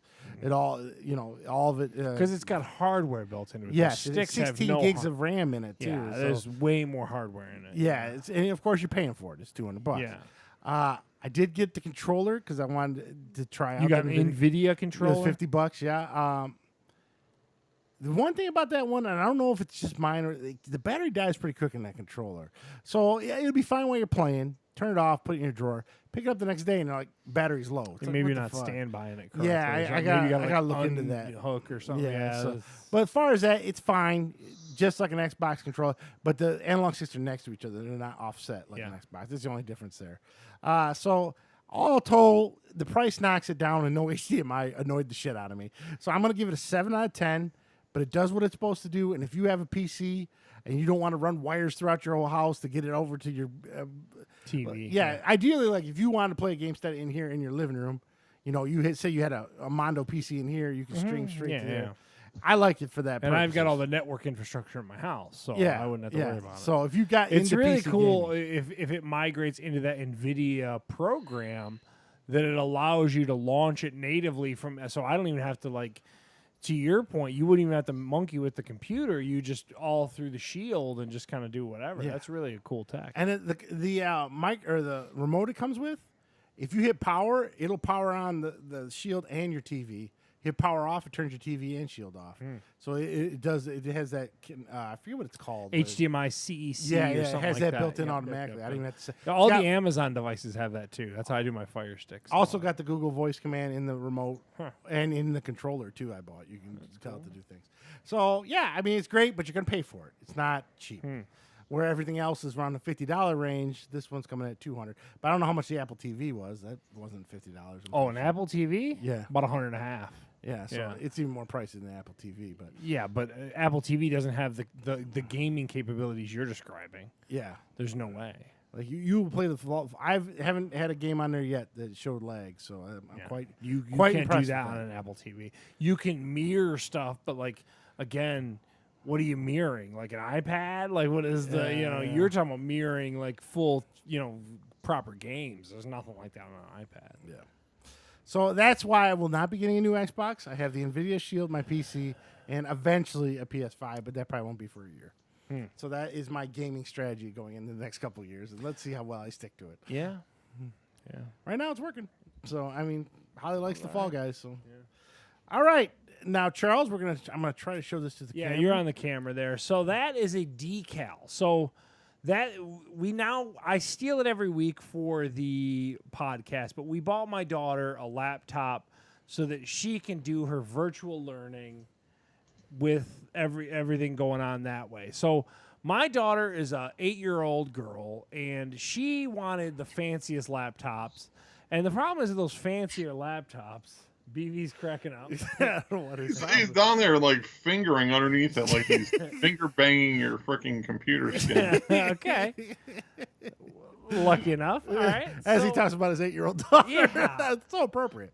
So my daughter had a big hang up for the visual look of her laptop. And I said, hey, look, we'll get you a decal and you can do whatever you want to with it. So It's not to sidetrack you, but isn't it amazing how much little girls care about are the worried way about shit looks. yeah, Dude, I'm Holly, telling same way about her laptop and her you. Dude, Apple and who stuff. gives a shit? Yeah, right. anyways, go ahead, I yeah. completely agree. Yeah. So for $25, we found a website called Decal Girl, and they'll send you. It's printed on that basic 3M vinyl, and they also have artist attachments. So there's a girl who actually made that artwork, and it's kind of like deviant art that way. She goes online, and then they obviously that company allows you to put that and upload it and then sell it. I'm assuming that artist gets a little bit of kickback. My daughter got to pick out a fancy little decal that she can put and actually personalize her very boring laptop that her dad bought her. How dare you? And it showed up, and it was a big sticker. It was an oversized sticker because I kind of measured it, and I knew I could cut it to fit. The only problem I would say that was an issue, I had no issue getting all the bubbles out of it. I even cut out the little Lenovo logo on it, like trying to make it look as kind of official as possible. Yeah, and I really wanted to get a nice look. My only issue is, so you pay $25 for what essentially is a sticker, and the nice part is they're completely removable and all that kind of stuff too, without any marring or anything like that. It came with no tools. It came with no squeegee to put it down. It came with nothing to install this thing. And I'm like, okay, I'm a weirdo. I got a million tools at this house because I plunge toilets for a living and all that kind of stuff. So I have razor knives and all this kind of stuff to make it look very flat and custom. Like, I also know how to, like, pop the bubbles and all that kind of stuff to get it to lay. Like, there's no bubbles on it at all. And it turned out really well. But to me, for $25, they could at least kick you a 15-cent squeegee or something and throw a razor in the thing to cut it to trim Where'd you it buy to this fit. from? It's called decalgirl.com. Oh, it wasn't Amazon. I No, thought no, it was no. made by them, and then you bought it at Amazon. No, it was directly from their website. How And their long did it take to website's, get here? like 3 days or something. It's Oh, really not too bad, fast. They probably print it off that night and chuck it in the U.S. Postal Service stuff. I like it once I got it on, and again, I'm a little bit different than the average installer is what I would say. I do a lot of like vinyl work at work and stuff like that. I do all the stickers at the hotel for like if they have any promotional stuff. So I have a little different skill set than the average installer. All I'm saying is the average person is going to struggle to get that shit on there is what I'm saying. Like they could do a better job of fleshing out the kit to allow the average. So if BV were, for example, to get that, there's no way BV's going to get that same finished look. There's just no way. And it's not a slight against BV. I would just say BV's the average install base. Right. And they don't give him anything to help him along is what I'm saying. Now, do they sell the tools separately? Not that I saw. okay. Not that I saw. Sometimes they try to nickel and dime you like that. Yeah, and maybe I didn't look for that, but I didn't see it initially. To me, it seemed it's a good product. It gives a good visual look. My daughter's super happy, and that's all that matters at the end of the day. But if I'm to say it honestly, if someone would ask for my feedback, I'd be like, dude, how much is a squeegee? You know what I mean? Like, it's not very... So I give it a thumbs up. I'd give it like a 7 out of 10 for the actual product, but understand that the installation to get it to look like that takes some serious skill. All right, so there we go. We got the Decal Girl Laptop Skin. Now, this next segment, the review, goes out to Scott because he loves art. We're going to keep reviews. going forever on this. Yeah, we're never stopping. We're going to find something art-related every week. Bob Ross, what have you been doing that helps relieve stress and then that you bought this week? Well, kind of going back a few weeks, I'd been kind of particularly stressed, with work and everything going on, and he's been a little crazy. And my wife decided, sort of without saying anything to me, decided to go onto Amazon. She thought it'd be a good idea to maybe try to get me to relax a little bit. So she ordered me an adult coloring She knows book. what she could have done to relax you, right? I mean, I just want to make sure. Well, Steve did the most. I'm just saying. Anyway, here's your coloring book. He was like, well, yeah, you had a choice. I'm like, here's the coloring book. Yeah. Anyway, so she gives me this adult coloring book, which was just sort of basic. I think it was called "Calm the Fuck Down." The name of the book is called "Calm the Fuck Down"? Yeah, calm the fuck down. That's fun. Do you have it handy? What does it look like? Hold on.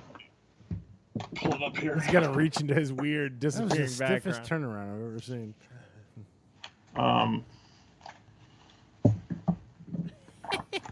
Calm the fuck down. Yeah, it really is That's called that's that. funny. So What are some of yeah, the and pictures she on the got- inside? And she also ordered me some colored pencils, which were made by Crayola.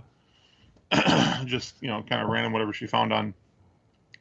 And she actually thought I was gonna get mad and yell at her or something. But I was kind of in some time. I said I'll give it a shot, and I found that I actually really enjoyed it. Now I mean, when it comes to drawing, coloring, I'm the furthest thing from an artist you could pretty much possibly get. I can't draw straight stick people. That's my artist. So I'm like basically like an overgrown 7-year-old just trying to stay in the lines. But I did find that when I was doing it, it was relaxing. I didn't think about things, it's kind of calm. And so I just kept doing it. And then Hold on. Why first of all, I don't want to derail your review. I want a goddamn picture up right now of what you're coloring. Give us something. Don't just show us the book. What do you got that you've been coloring? Give me some. You got the book right there. What do you got? well, I got other books because I ended up ordering more books. Oh, wow. BB's on a rabbit hole. Well, no, and then so as I was getting more into it, I was ordering books, or I ordered some more books, and then I started to use these pencils more, and they needed to be sharp, and they didn't hold up very well. So do you have a specific sharpener at your house for your? Because Steve would have a specific sharpener for his marker. No, I just got a one of those little portable battery sharpeners. Oh, Steve would not approve of that. I don't know any better. So, so I ended up finding Steve on, we were chatting on Skype one day, and I asked him, I said, well, what would be, a good, what would be a good set of colored pencils that would be reasonably priced, because I don't want to put like a ton of money into it or anything. And he directed me to these Arteze professional colored pencils for, I think they were $36.99. Did Bergeron recommend him to you? Yes. There must be like some kind of inside joke with the. Bergeron hates it when I review markers and stuff. Yeah. So by you doing it, That's why it's even funny. It's even funnier now that you're doing it. By the way, here's an example of something I sent. Pop it up there for the people. Yeah, he did. Oh man, the backgrounds are. Background. Put it in front of you directly, BB. Yeah, like put it against your chest. There you go. There you go. See how he does the shading on the brick though? He did a pretty good job. Yeah. Like it's weathered from the top. Anyway, wow. I was complimenting me. Put it away. After I ordered the pencils, Steve forwarded me this YouTube video of like certain techniques with the pencils. Yeah, I was like, go down the rabbit hole. So I tried He's to. a pusher. So I kind of worked it a little bit, but yeah, I probably go. I end up coloring probably a page, a night, maybe. Wow. I don't know. I've been doing it probably 4 or 5 nights a week. Actually, I just talking about him being a pusher. Just ordered a set of markers from the same company. Showed you. Oh man, see, this is why the show works. Bergeron doesn't want to admit it. But Yeah, I know that's right. Yeah. So are you? So let me ask the question back to the review because we got to keep this journalistic. Yeah. Is the upgrade from the Crayolas to the Artezes? Is it a worthy upgrade for the average person who might go down this rabbit hole with you? For me, it was because the irritation that I had, the one that kind of took away from my enjoyment, was fighting with the Crayola pencils. They were just, you go to sharpen them, they'd be, would kind of break off or wouldn't. And then there weren't as many. I mean, I think it was like 50 colors, but the colors were kind of odd and didn't quite work. And I found that for certain pictures, I was using the same colors over and over again. And it kind of like, well, is there maybe a different shade? So this particular set has 72 colors. Has it got a case? So what? You got a case, like a carrying case for all those markers? It's a tin. Yeah, it comes in a tin, and then there's these little plastic things that they fit into. That's very like nice. Arteze does a great job at packaging. Steve. Thumbs up on Arteze's Yeah, packaging. wow. The only thing that I would say about it is that I thought that when I pulled them out of the tin, and they had the legend of colors, I thought that the pencils would probably be in order, and they're not really. They're kind of scattered around a little bit. That sucked. I had to do that in my markers. I had to reorganize them. How do you know They're which also, color's like, which? Are just they from a- labeled? Yeah, they're labeled. They have Oh. a number and a color number or a color name on each one, so you can find it pretty quickly. Right away with the pencils, you could tell that like the tips are a lot more substantial. They're thicker. It's a little bit thicker pencil. It's a much more sort of more solid. I don't know what you Like call it. lead or whatever you'd call it? Yeah, solid lead. I haven't had any issue. I mean, they only showed up because I did have an issue with the company shipping. And actually, it's actually turned out to be a positive. So I paid like an extra $4 for like 1 to 3 day shipping, and this was like about a week ago. And then I noticed sort of midweek, it's like I went to go track it, and it hadn't even shown us being shipped yet. So I got on this was Thursday. Got on text, or on the chat and on their website, the customer service, and I just said, hey, I paid for the extra shipping and it doesn't even ship yet. And they immediately, before I could even start to make a case or whatever about, sort of complaining, just, well, we're so sorry, it was lost in transit. And then it was just like rapid fire. First it was, well, would you like us to refund you or would you like us to send you a replacement? So, well, I kind of like the pencils. So immediately it was, here we've shipped you another one at no cost. Here we've refunded your expedited shipping, and the other one will be sent expedited at no cost to you. And then here's a coupon for another purchase. Dang. I was like one of the better customer service experiences I've had. And this wasn't through Amazon. This was through Arteze directly. I went onto their website just through their chat, and it was. And unlike so many others, I don't want to sound like some angry Fox News watching Republican, but you could also tell that the person that was working the chat, I think it was Jessica C. But you could tell that it was someone who English was first language, was able to clearly communicate. Words were spelled properly, which I'm a big stickler on. Wow. Yeah, it was very communicative and easy to go back and forth. So come to them for their colored pencils. Stay for the English support. Hey, it wasn't just that it was English, but it was that I know more. I didn't have a chance to go into my complain mode, and it was fixed, fixed refund, bam, coupon. And so I used the coupon to buy the markers. Dude, man. I think they're the official. We got official shoes in the Starberries. We need the official colored pencil / marker. We're going to go art supplies. Yeah, art supply. Because they do a lot. If you go to the Arteze website, they have a shitload of art supply. They're like they're the new kids on the block. They're trying to. That's why they have such a good customer service. Such good. They have a lot of coupons. Are you worried that they get too big and then they start? Oh yeah, then they'll be dicks. Yeah, and then when they become the Prismacolors or the Copics of the world, then they won't Then they won't refund Bill's money. Yeah. But right now, I think they're based in Maryland. They're actually in Maryland is their base, I believe.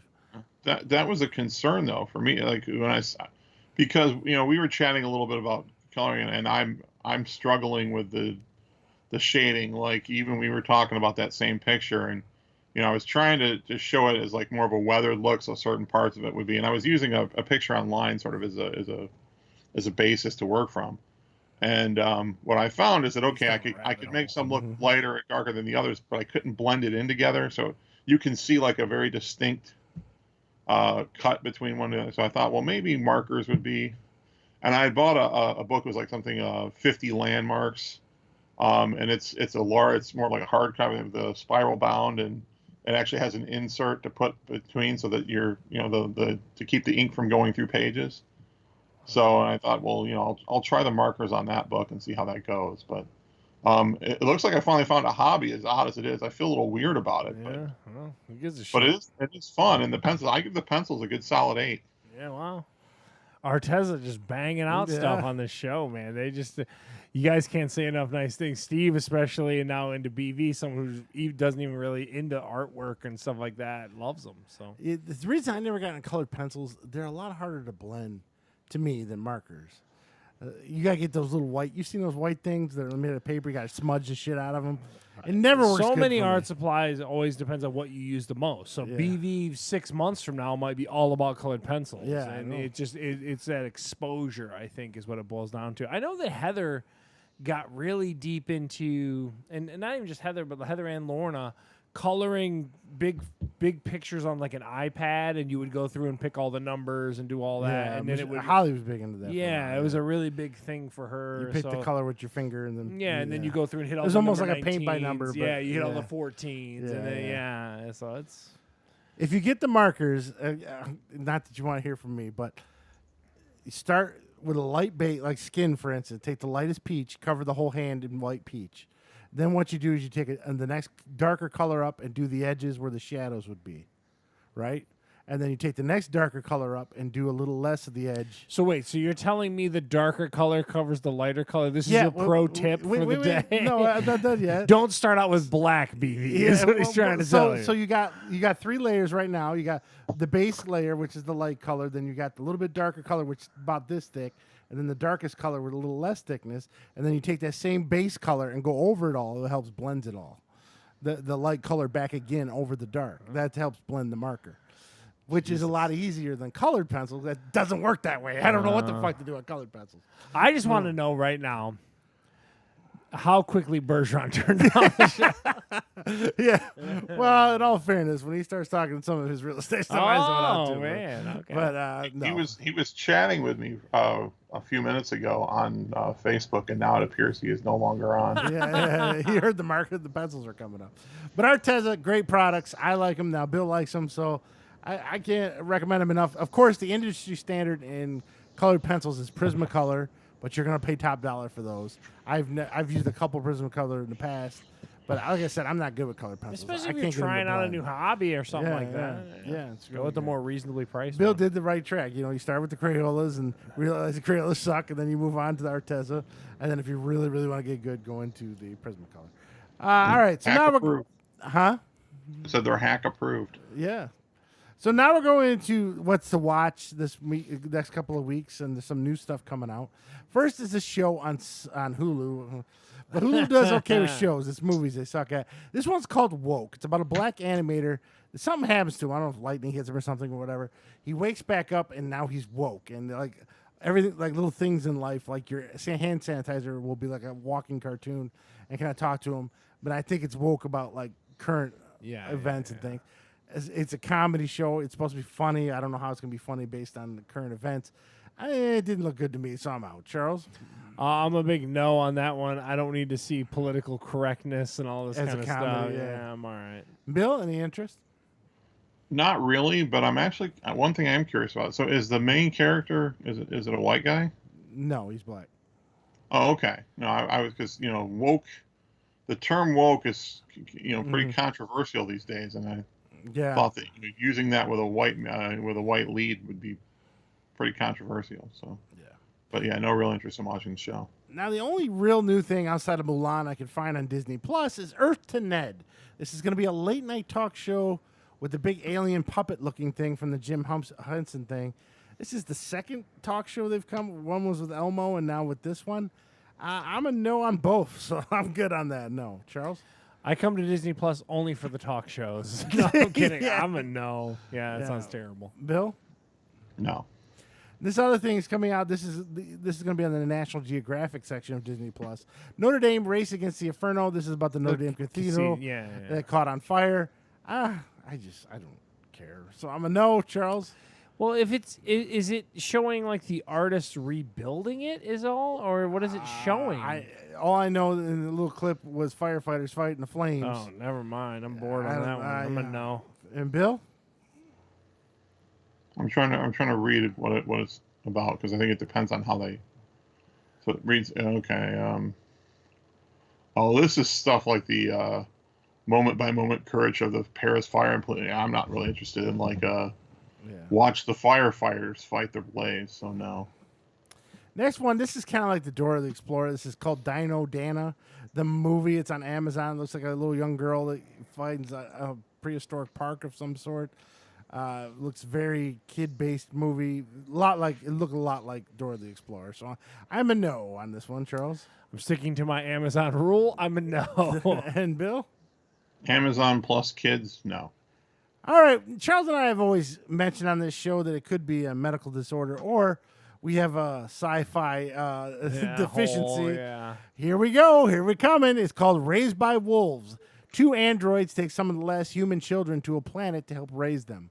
Then comes a fanatical religious group to this planet, led by the guy who played Ragnar on the Viking show, that wants to kill the androids and take the kids back. So this is a very weird sci-fi thing. Of course, it's directed by Ridley Scott, I think it is. Same guy did Aliens. It has his look and feel to it. If you've seen the trailer, check the trailer out of the podcast. Let me know what you think. And there's a lot behind the main android girl. You don't know if she's evil or if she's good. So I want to see it, but I don't have HBO Max, so I'm a no right now. Charles? Ridley Scott sci-fi. I think I'm a yes. Did you see Prometheus? What's that? Did you see Prometheus? I mean, I'm not saying they're all home runs, but I'm going to check it out. And Bill, any sci-fi for you? No. All right, no. All right, so we got some new games. It's that time of year. We're going to start pumping out some games. Marvel's Avengers. This is on this game was PS4. kind of panned a little bit. Yeah, I'm already Open currently beta, playing, people like I kinda- said earlier, so I'm obviously a yes. It is a little rinse and repeaty beat 'em up, so I'm going to tell you that right now. So, but I have full review next week, but I'm a yes as in playing it. Charles? Comic books, Charles? No. And BV? Comic books, Bill, also no. This next one, we know our nephew Christopher will be on too because he wants to play it. Just came out this week. NBA 2K1. Now, they also are going to release a PlayStation 5 version, and they're going to sell that for $70 instead of $60. Ooh. They are not giving you a free upgrade. Yeah, wow. So NBA 2K1, every couple of years I check in on this series, and then I realize I suck at it, so I just turn it off.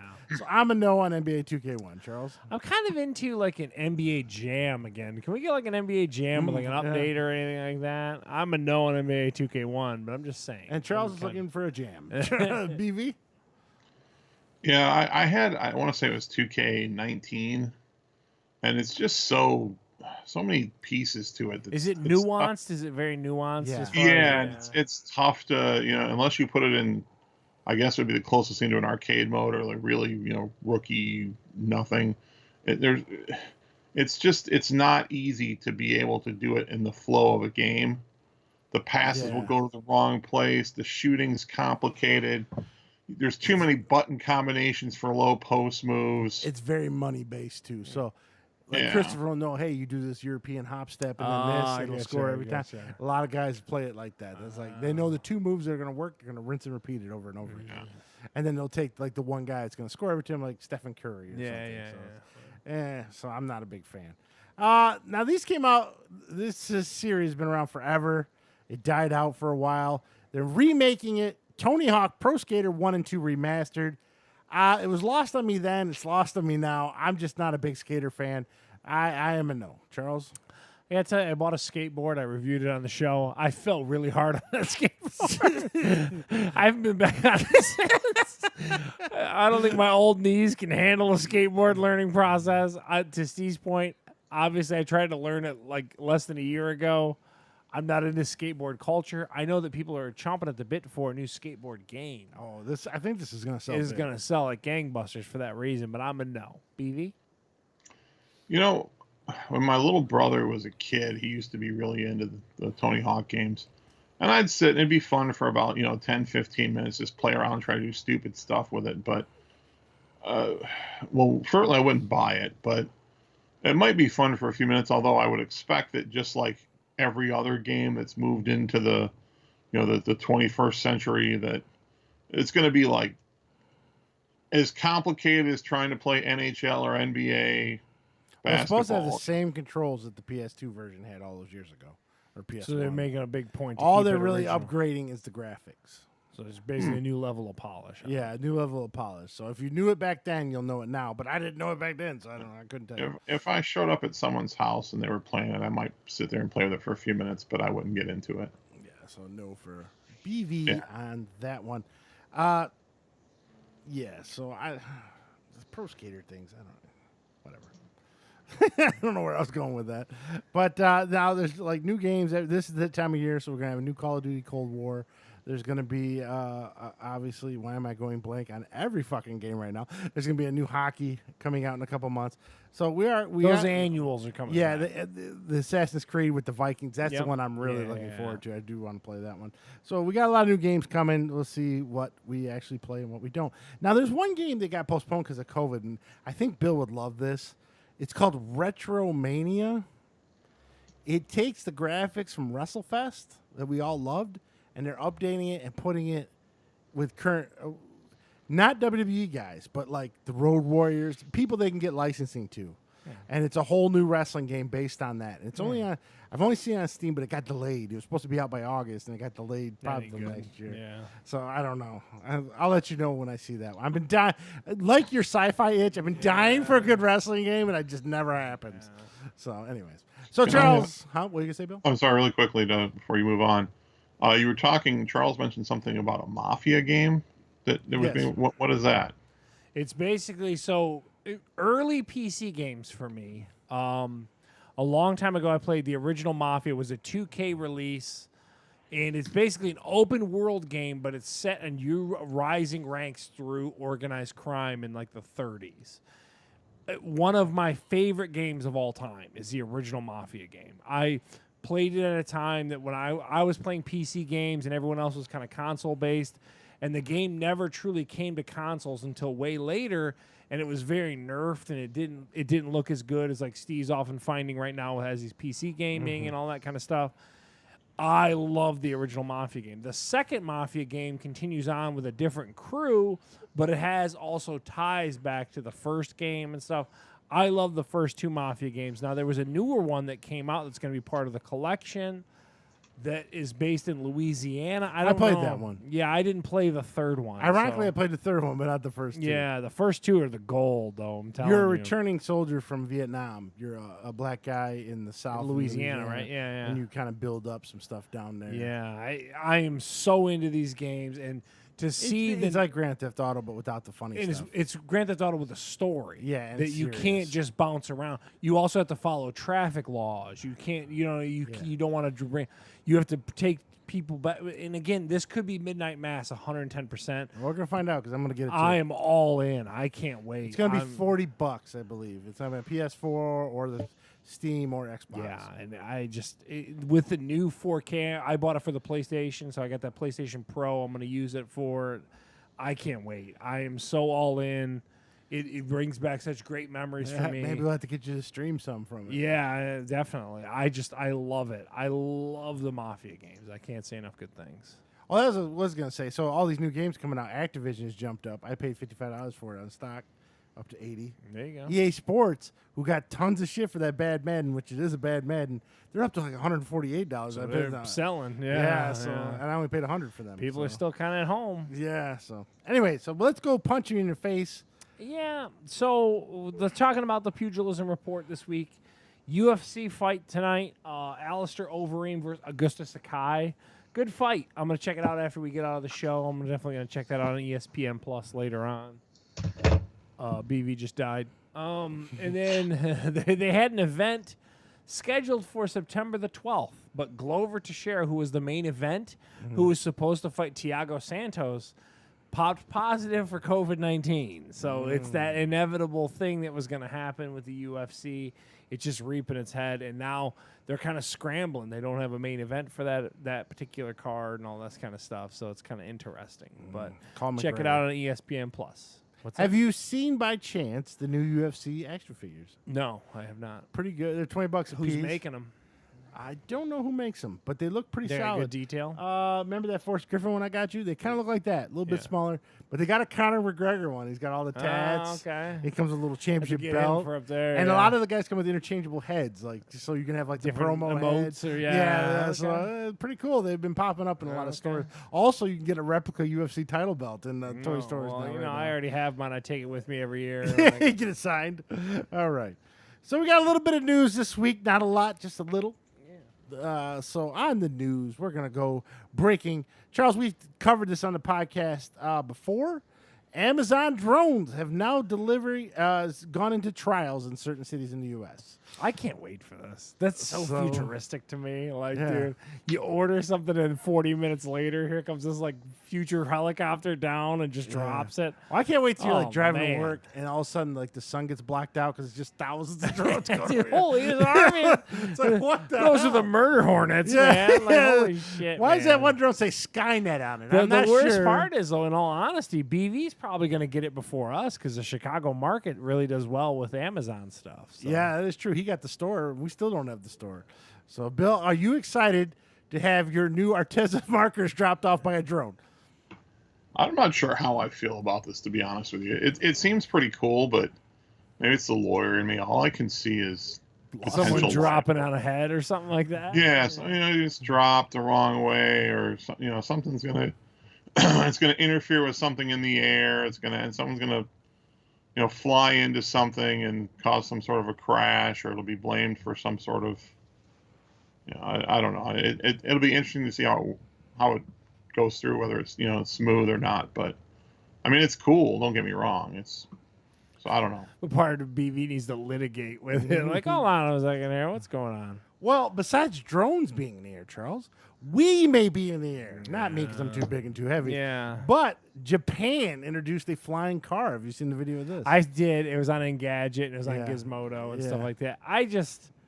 We got all we can do to handle the ground in our lifetime. I don't know, man. Like the Jetsons are coming. I don't want to say I'm not on Team BV because I'm way into the drone stuff and all that kind of stuff. But like, you have to automate very heavily because people just can't handle it. I don't know. That's my whole take on it. Yeah, my whole take on it today, before I got home, we were coming up Van Born right to get to my house, right? Girl in the Jeep is swerving back and On forth. their phone. Fuck yeah. So what are they going to do on a flying car? Hey, hold on, bro. I gotta text What my... if you need the phone Text my app to babe. do the flying car? yeah, that's true. But brought to you by the Burger King app. You can now control your flying car. So, Japan worked that. Now, it only went 10 minutes, I guess. Okay. 10 minutes in, and it was only about 2 feet off the ground as far as they can get. The video doesn't show you how loud it is. I'd be interested to stand next. Crazy 'cause vacuum cleaner. Yeah. So they said by the end of the year they want it in the air for 30 minutes, and they want it to be able to hold more weight, so they're going to work on that. I mean, I'm all in. I want to. We've talked at length on this show about my science fiction love and how I want to live in the future and all this kind of stuff. As We're I have getting all there. this- I'm way into it. I hope in my lifetime. But I got to tell you, I don't have a lot of hope. I'll be honest with you. Yeah. So what? So how many flying cars are going to run into Amazon drones? That's How many true. accidents are going to happen? I mean, you gotta just have- on that alone. To BV's point, you got to have all those devices communicating with each other. Yeah, You it's an incredible infrastructure ask, but I'm into it, man. I don't know, I'm into it. We haven't even been able to master autonomous driving cars yet. In fact, not to stick with the whole litigation thing, but those lawsuits are really just starting to. Yeah, there was one that sorry, just trying wrecked to over show- the weekend. What? Another Tesla just wrecked over the weekend. Guy was watching a movie on the freeway, not paying Yeah, they're attention. relying too much on the. Now, I think the I think the autonomous move. driving option. in So Tesla I does watched require you to stare at the 1917. road or He was watching Kings of Staten Island while Yeah. he was. I'd have wrecked too. Yeah, I don't know. It seems like they should baby steps, like master thing at a automatic time. driving on the road. Before Yeah, you let's start get trying to put electric it- cars and automatic driving down first. Would you at this point? Would you ride in an automated car like that Tesla says is good to go and all this kind of stuff to work tomorrow? To work from To work. here to my house, maybe. From my house to work, that's a 35-minute drive. Probably not. No, I don't trust it. BV, where are you at? I'd use it for certain intervals just to test it out and see how it goes. But I don't think I wouldn't trust it for like everyday driving at this point. No, I wouldn't do it on the for an freeway. extended period of time. The side streets, maybe, but definitely not the freeway. No, You die on the freeway. I gotta tell you, you can come to me tomorrow. I'll be that test guinea pig. Oh, dude. really? You're All really doing day, it? dude. Oh, I man. love I want to live in Total Recall, man. I want to have the freaking taxi. I cab tell you driver. what, I'm into it, man. if they become a major thing, I need to invest in Pornhub and exit all the portals. How many dudes are just watching porn as they cruising to work? Dude, just straight jacking in their There's Tesla? gonna be so much What's porn. wrong with you? So I'm telling you right now, I know You guys. think so? Jack and fuck smacks yeah. the steering wheel and screws it up. Yeah, I don't know if they're gonna be straight jacking, but they're watching fucking, stepson. Really? You fucks could mom do that and- right now, though. And people do it all the time. We fucking You see we- people driving, watching porn? I haven't personally seen them because they hide the fucking screen. But you're telling me you I'm think telling that you. there's a bunch of people driving right I now. know. I'm telling you. Wow. If there's, I know there's truck drivers doing it. I know there's not a shadow of doubt. That there's is truck drivers doing it. crazy. That's super dangerous. Number one. Have you met these fucking dudes? Yeah. They gotta get laid, bro. They got time for that. Jesus. I would tell you, there's porn everywhere. What, AccuJack's not enough now? Is that- So, all right, guys. I know we did the challenge earlier in the year, but I got very bad news for you. The Big Show has been canceled on It's over. Netflix. Thank God. Bill is crying right now. He was very into that cut the BBs show. We show his there you emotion. go. That was garbage. The only other show I see canceled that my wife really enjoyed is Nosferatu. This had the guy from Heroes. I can't think of his name. Hell is that? It was, Quentin or Yeah. Zachary Quinto. yes, he played the creepy dude. But Michelle said the story ended though, so it's not like it got canceled. They 'cause just he had kind of bad- just walked away from it. yeah. So, but the Big Show was in mid stride and it just Mid got- stride. Did it cut really off hit from that under it. stride though? You thought it hit the stride? Yeah, I don't know. It's I so don't know, terrible. man. That show was whack. Oh my god! You know what? I was thinking about this. So take the Big Show and maybe a couple other. Big Show's a likable guy, whatever. Take the movie The Wrestler and make a series after that and put him in it. They don't like that side though, Steve. But That's- he's done. He's retired. Dude, I'm just telling you, but you know the WWE's all behind all this shit, and they all still have inklings of like attachment to the company. That's too real. I'd they love don't it. like Like you that. start the opening scene, You he- and me would love it. We like shoot interviews and all this yeah, other him stuff. getting out of bed in the Yeah. morning, popping half a bottle of Aleve because he can't They fucking don't move. want that. They I- want to sell you on the would you- dream. okay, Steve. would you and watch I- it, though? 110%. I'm Yeah, not see, going to that's say what- that you're wrong. An eight But you and I episode. both know that industry's super cagey about. But there's a the stuff lot they of guys do. who aren't with the company anymore. Dude, They're old and retired. They all have inklings of You wanting could put to go you back. make a wrestler You're a gritty, wrong. grimy series, 8 episodes. Steve, you are 100% fascinating television. It's never going to No. happen. You could show him traveling the world like he's in Japan one day. How Big Show deals with being in Japan. He could, You are checking a ton of boxes. That's why it will never happen. oh man, it should. It should. Especially a guy like Big Show, because he might be retired, but he's still working with the company. That's what I'm saying. He's still got and ties. most of those guys will work with the company off stage afterwards. Well, Kevin Nash ain't doing anything. Have him fucking do it. Someone could do it. They still got to sell, I don't know, T-shirts on the website. I'm just telling you, man. Oh, man, I would love to see that show though, wouldn't you? Dude, it'd be fascinating. I'm not Yeah, going you to could deny really- that. that'd be the a great movie, show. The Wrestler is a great movie. Like next How level is that movie. not made? We should pitch that Well, to Netflix. The Wrestler, the fucking series. We're gonna follow around 5 older wrestlers Okay. that have to do independent wrestling, or like Clash wrestling. Yeah. They said recently, Tyler's telling me this. Some dude does independent wrestling in Dearborn Heights in his backyard. He got fucking Enzo Amore to show up. I know you don't know who that is. He was big in WWE about 3 years ago, a little guy. He was in a backyard Dearborn Heights wrestling. Yeah. Wouldn't you want to see a fucking show on how he I'm ended not up there? gonna- Steve, you're Yeah, not wrong. I I know. just don't think it's going to happen. That's too bad. It should happen. We should do it. You'd have to find enough, because even the ones that are, getting pissed off at Vince McMahon or whatever, to do something like that, you'd have to find like old wrestlers that are so disgruntled that they're willing to expose the entire business. entire Most of those industry, guys are yeah. pretty still pretty protective. Who's that of- big guy that's always on his podcast ripping on shit that used to be Ryback? Get fucking Ryback to do it. He's on bad terms with WWE. He'd do it. I don't know. Show the roids, show the fucking Yeah, painkillers. now you're really reaching for some shit. Yeah, dude. You are so full of shit right that now. show would be a fucking hit. I'm not going to deny that. Dude, it's Show him never at like an autograph signing, and then when he leaves, he somehow hates Vince would try to everybody sue him or Oh, something. yeah, I That'd be know, crazy. but it would be great. They might, maybe if they could get a writer that that really had someone that, because a lot of those writers didn't have wrestling backgrounds, but that was in it long enough to see all of it, Yeah. and then just get a regular actor to do it, not get a former wrestler. Make your work into a shit. Get it back. The rest of the series. Get your ass back here. It'd be fantastic. But anyways, that's not going to happen. So Charles, do you have Amazon Prime? Or you I do not. I get like every once in a while they'll kick me a deal and I'll do it. I find that if I have a Prime, I got Amazon boxes streaming to the house. Like I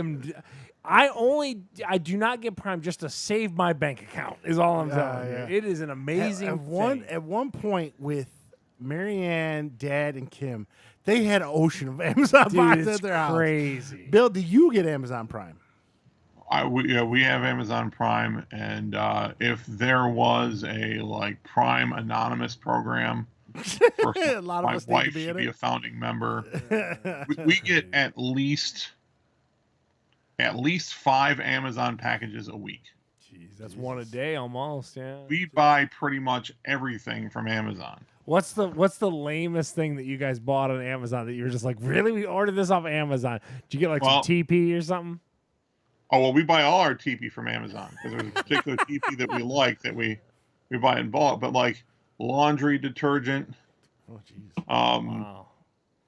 dish detergent. I mean, all sorts of weird. Just Abby buys pretty much everything from Amazon. Wow. Always something coming through. We have a real problem, but it does. I mean, we definitely get our money's worth with it. Well, there's going to be a competitor. Walmart is launching their Prime service starting September 15th. Here's the thing, though, and there's a big asterisk, which doesn't make much sense to me. It's only free. You only get free shipping on $35 or more. Where Amazon Prime, I go over a $10 HDMI cord, I get free shipping. So why? They're also going to offer fuel points, and there's going to be other kind of discounts here and there, but it seems like they're shooting themselves in the foot on this. Why would I pay for this? Do you guys buy a lot of stuff from Walmart? Realistically, I'm not a huge Walmart guy. Are you a big Walmart guy? See, the Walmart's got these things. One, they have exclusive things a lot of times that I want to get for the podcast. Yeah, I was gonna say a lot of our random ass taste tests. For some reason, Walmart's getting all these exclusive things. And two, they have these. They're like pizza pockets. They're like $2.50 in their deli. And then they got these big salads. Listen to this fat guy. I know. Conversation They got these today. salads and these This is the pizza most pockets. podcast appropriate conversation. I like those a lot. So I go there maybe once or twice a week to get those. You go once or twice a week? for lunch for work. Yeah. I'll You buy got that one that's right by your job. Yeah, and there's no one there in the morning. So I can go in, grab me Not three have pi- a million assholes Yeah, around you. grab 'Cause me a that one on salad and a couple Telegraph pizzas. is the worst I Walmart fucking on hate the that one. planet. But other than that, no, I don't buy everything at Walmart. No. That's a big staple in Steve's lunch. Yeah. But for my lunch, it's Andy. BV, are you Walmart people? Not really. I don't like going into Walmarts because they end up irritating the living crap out of me. But we do take advantage of the Walmart grocery pickup. And we'll order everything and get a time slot. We go in, they just put it right into your car, and you go. You show up in a DeLorean like the commercial? Yeah. No, Mystery I machine. show up. I don't know. I show up in my Lincoln, but yeah. I don't want to be Mr. Johnny Union or something like that, but that company's got a lot of issues. Let's Well, part of be me likes to real, shop at like- Walmart because fuck Farmer Jack for going out of business. Yeah, but I'm just and telling claiming you. Walmart was the problem. Yeah, but I as someone who loves Shark Tank and Kevin O'Leary and all that kind of stuff, like that company's got some issues. Yeah. All right, so there we go. So no one's really sold on their Prime. They're going to have to sweeten the deal a little bit. So I want to end with this one last question. This kind of ties in a little bit to that wrestler thing. So on the radio the other day, there was an interview with Mick Jagger, of all people, and they said... What channel? It was 97.1. It was one of the news brief kind of things. It wasn't a full interview. It was just them saying. And he mentioned that he doesn't want to stop touring until they die. Not if they're capable, but if they die. That's the only way he's going to stop touring. So my question to you guys, I'm going to ask you this. Should a rock star, movie star, comedian, wrestler, whatever, hang it up right before the end of their prime, or just keep going until they die because it gives more people opportunities to see them? Here's my thing, Steve. Here's my thing. Here's Okay. always been my thing, and we had this conversation about a young lady named Ellen DeGeneres the other day. Okay. At what point do you not have enough money to go sit on your ass and just enjoy your time and your life? And Mick Jagger will look at you and be like, but I truly love it. And I call bullshit on that because it's got to be a lot of work to tour as an old man and all this kind of stuff. I think that there becomes there's a weird fight for relevancy or we still can pack them in and all this. It's like, yeah, but you got hundreds of millions of dollars, man. Like, go live your life and just enjoy. Like, isn't the point of this rat race to Steve? And again, BB, and you could tell me something different, but at least in my mind, right? You work hard for long enough to eventually buy your freedom of just like enjoying your time, your money without the attachment of work and all these requirements. Am I wrong in saying that? Is that not You're not wrong, but there's two trains of thought. There's our train of thought where work until we don't have to anymore and go enjoy life. And then there's that other train of thought where, listen, if I'm capable, I'm going to work until I die because fuck it, I need to make the money and I enjoy doing it. But so if you don't take time to enjoy that money, man. Like, but they claim that they do even though they're working. Like, do you believe that? Do you, in your heart of hearts? Do I believe them personally? No, but they believe it, and I guess they're the only ones that count. Yeah, BV, where do you fall on that conversation? He's muted again. You muted yourself again. BV loves a mute today. What's he doing? I had to clear my throat, so I muted myself. Let me clear my throat. Back. So, so to your point, Charles, I think I look at it completely different. So, I mean, wrestlers to a certain degree may be different because they're notoriously bad at taking care of what money they do make. And most of them, or a good number of them still, doesn't matter how much money they make, they'll still need money because they'll run through it. But I don't think that for the most part, I think it's like Mick Jagger. I seriously doubt that he's addicted to the money. I think it's the spotlight they can't walk away from. Yeah. Now, as far as, and I guess as far as what about Ric Flair? Is it the spotlight or the money? Both. Okay. Yeah, but I think the spotlight more than the money. Oh yeah. Because right. truthfully, someone like Ric Flair would probably someone would take care of him to a certain degree. But as far as like whether they should and this whole like go live your life, enjoy your life, I see that argument, but I guess the way I look at it is that who are we to tell them what they can do with their lives? I mean, that's not our decision to make. And if they want to, if they're just so, addicted to whether it be the money or the spotlight or whatever, as long as they can get people to come see them and get, paid to do it or whatever, go with God, have a good time, whatever. From a, would I enjoy to watch this? I mean, I wasn't really into Rolling Stones in the first place, but do I want to watch like an 80-year-old Mick Jagger? No, of course not. But enough people still do that he can make it from that. And so particularly the stars, I think that they earn the right to decide when it's time for them to go. And yeah, but to Steve's point, like they get to a point where it's just like you look at him and go, dude, man, are you serious right now? Like, really? Like, you're gonna and like I said, I bring up the Ellen DeGeneres thing. She's being chastised by everyone in the public eye right now. Like, you're a terrible person. Take your terrible person ass and just go live your life in a house in Malibu or something and enjoy the world that's around you. I don't know, man. She could literally travel every day of her life for the rest of her life. Never have to work. Yeah. Like, you could want pasta in Italy tomorrow and just go get on a plane and fly to Italy. It's the craziest thing. I wanted to ask you a question, though. You've said before that you and Brex, R.I.P., saw George Carlin pass this prime, didn't you? Yeah. He was forgetting his lines. Now, was that sad? Do you feel like he should have hung it up before that point? And I guess also got to see him, let me play BV's kind of right. I had like a bucket list thing of seeing George Carlin live once in my life. But the problem is like, it's not prime George Carlin. So it's like the same thing can be. So to BV's point, I wanted to pay George Carlin to see George Carlin once in my life live. With my own eyeballs, I saw him on a stage. But then if the product is not worthy of a George Carlin, it kind of hurts, I don't know. Did it feel like It didn't hurt, but it was kind of sad. I know what you're getting at. It's kind of like, man, like it's kind of like you don't have to do this anymore, It's the feeling I felt when I saw Undertaker and Goldberg in that botchamania thing in Saudi Arabia. Where I'm like, why is this man doing this to himself? I don't know. So you're talking about ruining legacies, essentially. Yeah, well, I don't think anybody really wants to see someone who is so far beyond it that they can't even perform anymore. But they still or that, like I said, they can't remember their lines, or physically they're so botched that they can't really even do what. I get that, but I mean, I guess, okay, this is a really, really bad comparison, but it's the first thing that popped in my mind. So, Steve, you love Mountain Dew, right? Yes. Yes, I do. Okay. So you drink it your whole life. You find out you get diabetes, and sort of like a force. And what do? Whenever you have an opportunity, you now drink the Mountain Dew Zero, right? Because it's like a way to still do it. But not a lot. But I know. But the point is that how do you tell, right? And the thing is these people, part of their having all this money gives them the ability to be able to do this, to be able to continue, because they don't need the money. But how do you tell someone who's been in the spotlight for the last 30 or 40 years suddenly to just, tell them to find Spotlight Zero. Go put you out the pasture.